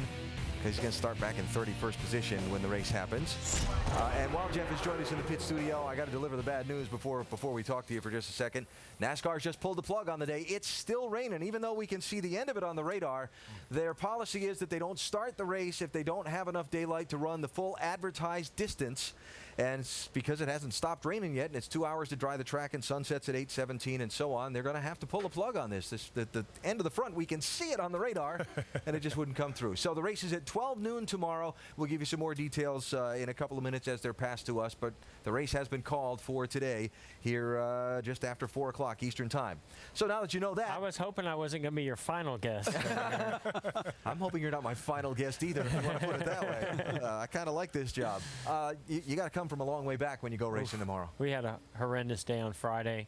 A lot of it due to me. You know, I just this is the first time we've qualified this car here at Watkins Glen, and I just wasn't near aggressive enough getting into the braking zones. Car, I think, was much better than that. We haven't been great, but I think it was much better than where we qualified. I really thought we had a shot at the top 10, and you know, we're fighting our way back from that. And you know, it's interesting. I was looking at some of the stats and different things on some of the shows this morning, and you show those wins. It's wild how, you know, and Rusty's been a part of this, where certain people and teams dominate, you know, here at Watkins Glen up until the car tomorrow. And we had our you know, 4 or 5 years where we were the guy to beat. Mark was before us, Rusty was before him, and then Tony came after me. So you know, we're very thankful to have those great moments, and we sure would like to get them back. Jeff, I was talking to Mark Martin. In fact, I wasn't talking to Mark, but I was listening to Mark's interviews, and he was saying that, you know, he feels like his car's handling good. He's driving his brains out, but there's just no speed. And it sounds like you might be saying the same thing. Jimmy looked like he's having a good run. What do you do when a couple cars are handling good but not running and one is? What do you do about it? Well, yeah, you know, I mean, Jimmy has really put a lot of effort into you know, road racing, and that team has, you know, done a good job. They've got the chemistry there. You know, I've always been very comfortable on the road courses. This car is so much different. You know, it just doesn't do any of the things that you want it to do. And so, you know, I really feel like we've been struggling with some front end geometry and some different things, getting the car to do what I want to do. I was surprised we came here and that Mark, you know, was struggling. I really thought, well, you know, 2 or 3 of the guys might run good, and I thought we would be one of them as well. And then it was just Jimmy and the rest of us, you know, been out to lunch. So, you know, Jimmy's been very, very aggressive, and you know, it's been paying off for him.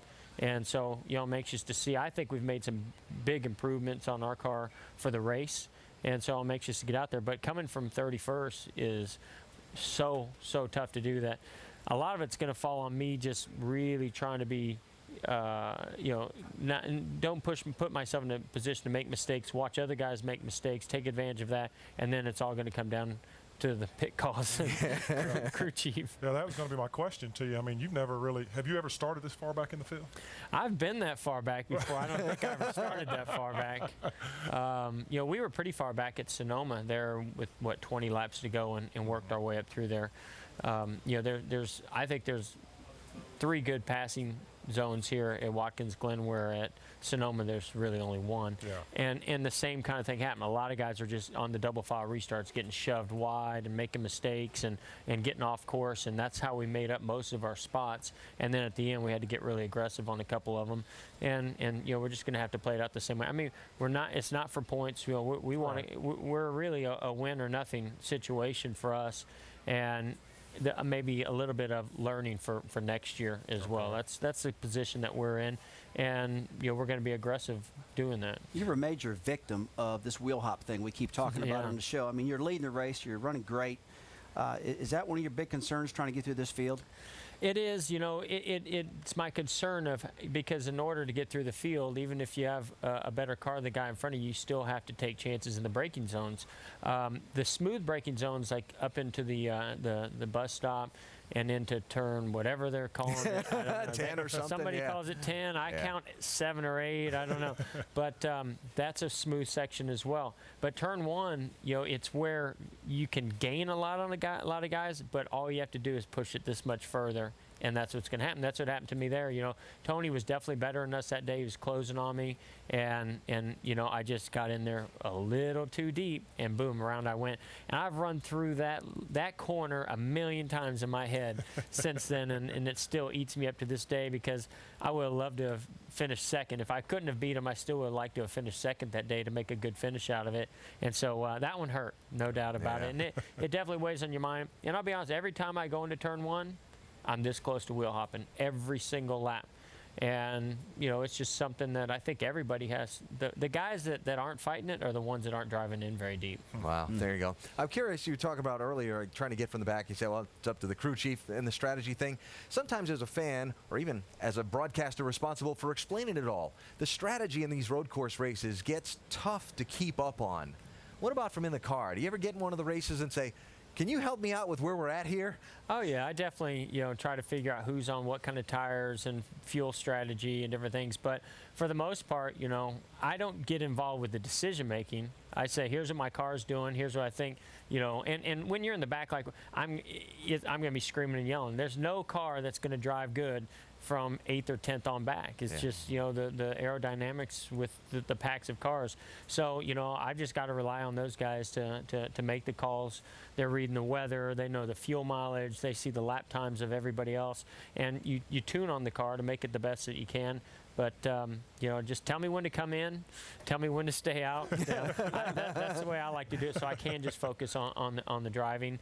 And, yeah, it gets very confusing when the caution comes out. You're like, where are we? What's going on? You know, what kind of position are we in? Because you do want to know if there's a guy ahead of you that you can pressure and you make that pass, and that's going to get you the win or a top 5. You want to know that kind of information, but other than that, you really don't want to. Tell me it's going to be okay. Yeah, I know you want to win this race really bad. There's no doubt about that. But I'm looking, Bradley, right at this monitor down here. This cat right here is 3rd in the points, and I think you're smelling another championship, man. You're pretty close. We are having a great year. We've got a really strong team, and you know, I feel like we've lost a little bit of momentum that we had earlier in the season, but I think it's also, you know, we're this close to getting it back. And I think what I'm excited about is our mile-and-a-half program is so strong this year everywhere we've been. That's where we won a race in Texas. And if you look at the chase, a lot of mile-and-a-halves in there. So, you know, I think Phoenix is on our radar of a place that we've been hit or miss, and we need to improve at a little bit. Believe it or not, Martinsville, one of our best tracks, but even if you finish 5th, you're going to get beat by 4 guys that are in the chase. So, you know, that's a place that I feel like we can improve at a little bit. But I'm excited about going to all the mile-and-a-halves. And New Hampshire, I think, is a great track for us as well. And, of course, Talladega is Talladega. throw it out there and see what happens. That's right. That's interesting, Rusty. You're talking about the guys in the chase with Jeff, and you look at Tony and your teammate and also your driver, Jimmy Johnson. I mean, he's been the guy to beat for sure. You 3 guys, it looks like it could come down to a heavyweight battle between you 3 guys. And you know, what are your thoughts on that? I mean, well, I got to go back to Tony Stewart's comments. You know, it's like you know, it's cool. You know, I agree with Tony. It's cool to sort of be on the same side of the fence and be able to share information and pick one another's brains. And I've always had a lot of respect for him. But I don't want to get beat by our own stuff. That's what I wanted to hear. That's right. Let me be honest. We don't want to get beat by our own stuff. Really impressive with, you know, what they've been able to do this year, especially Tony, but both of those teams. And Jimmy, you know, and Chad and those guys in the 48 team, I mean, they've really been the team to beat more than the past 3 years, probably the last 4 or 5 years. And I knew once they won a championship, because they were close to winning one, you know, before that. And I knew once they win one, these guys are going to go on one heck of a run, and they have been.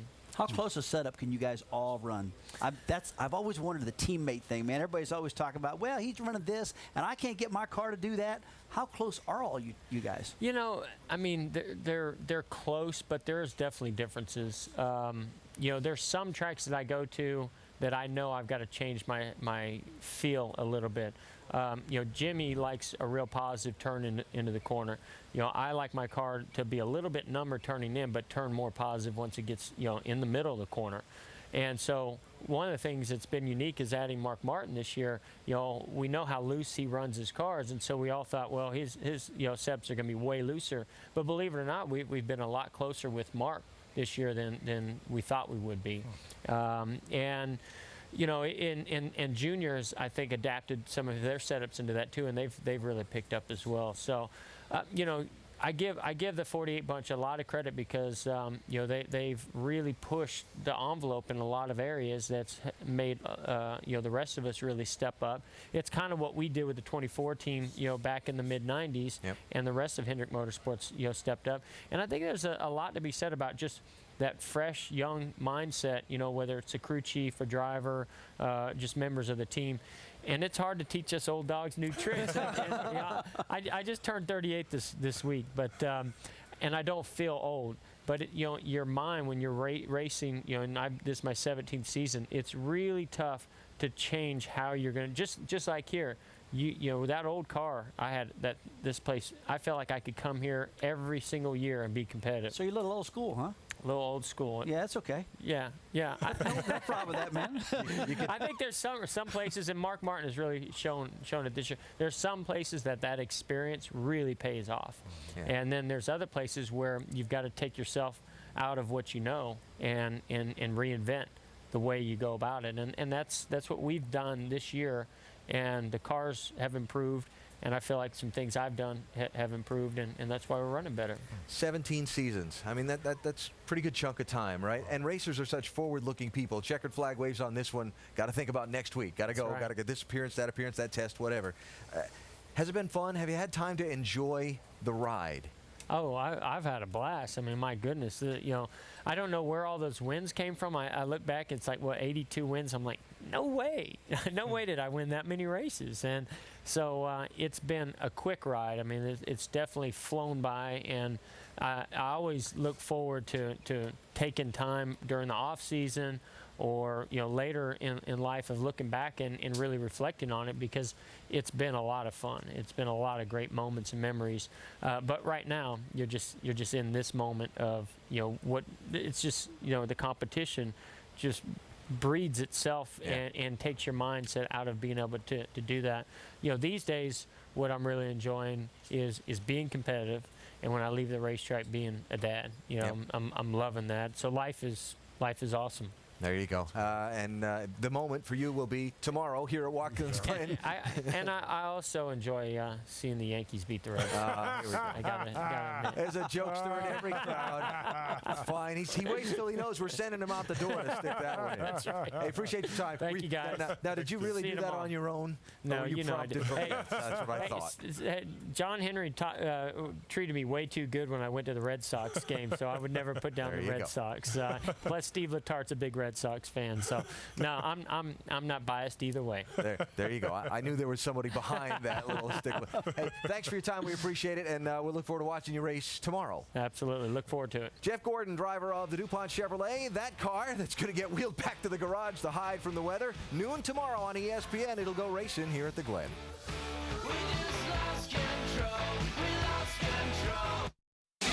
NASCAR Sprint Cup Series at Watkins Glen International is brought to you by Radio Shack. Come to the Shack. Find the right products at the right price. Radio Shack. And Carfax. Well, the rain just wouldn't let go of Watkins. Look at that sky. Look at that sky. But it wouldn't stop raining in time. In fact, it's still raining here, so the race is going to be at noon tomorrow. And did you know that one race at Watkins Glen has been run on a Monday before? The winner was Rusty Wallace. Imagine that. I like race on Mondays, man. Good luck. August 10th, 1987. So we'll see who gets to be the latest Monday winner in the NASCAR Sprint Cup Series tomorrow at noon Eastern Time. Carl Edwards has stepped into the pit studio to join us. Appreciate your time. Now that you know that you're racing on Monday instead of Sunday, your thoughts are? I guess we're racing again on Monday.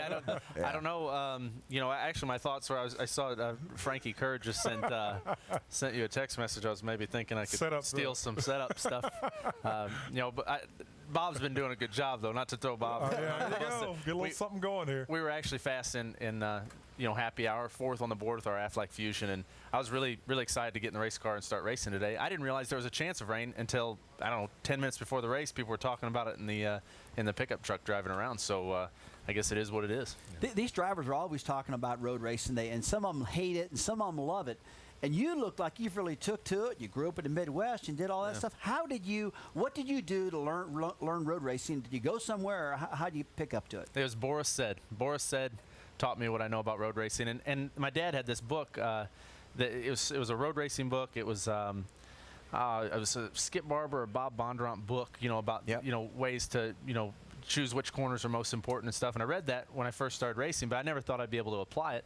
And then we went to VIR with Boris, and it's hilarious. We had a 2-seater, and if we wouldn't have had, if Boris hadn't been in the right seat, I'd have drove right off the end of turn 1, about, I don't know, 100 miles an hour, because I'm used to when I see numbers on the wall, you break about the 2 or the 1. And that's how you get in, but you got to break about the 600 mark at VIR. So Boris saved me on that, and right after that, I ran off in the grass. We started a grass fire. That was exciting. But it was really ugly when it started, and I've gotten better, but I got to thank Boris Said for that.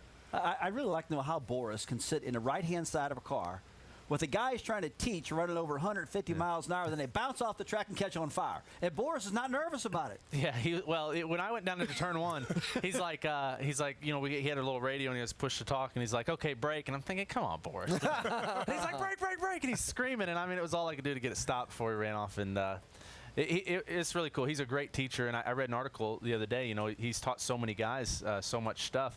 That I think at this point he's thinking, I wish I wouldn't have showed him when I showed him. But a great guy and a great teacher. Well, he got a payback because he rode around the racetrack with me at Las Vegas. Do we have footage of that? Yeah. I was supposed to be giving you a ride. No. I gave him a ride, and he actually went with me. I did not know you were driving until I showed up. And we had to check with people to make sure it was all right. And they were like, it's up to you, Carl. So that was fun. Hey, let me ask you a question. You guys, last year you rolled off a lot of wins. Yeah. You've been really good this year as far as gathering points, right. But you haven't been winning a ton of races that we thought you were going to win. Right, yeah. I haven't won the races I thought I was going to win. Yeah. My fans and our sponsors and everyone. But people have to realize this sport changes, and it's becoming closer and closer competitively. And what we're trying to do right now is, I don't remember all the Freudian, the levels. It's like first you're in denial, and then you're some sort of grievance or something. And I've come to accept the fact that right now our cars are just we're not dominant. And so what I have to do is go gather all the points I can. It was ugly the last 2 weeks, 14th at Indy and I think 18th or something like that at Pocono. But we're just gathering all the points we can, hoping to ride, the upswing and peak with the chase going. But it's just tough. We've got to get better. My pit crew's been better. That's been good. And our cars have been steadily becoming slightly faster. And trust me, Robbie Reiser, all the guys at the shop are working hard. And I'm proud to be part of Roush Fenway Racing. I have a feeling we're going to be great soon. We'll talk about fast cars. Let's talk about tomorrow. This road race here at Watkins Glen that's going to run tomorrow at noon. How good do you feel about your car tomorrow? Well, I felt really good about it on old tires running yesterday. We ran some really fast laps. I didn't even go look at the timing sheet because they said Marcus Ambrose's laps were going to demoralize me. So I didn't want to see that. I'm not going to worry about him. I think Jimmy's real fast, they said.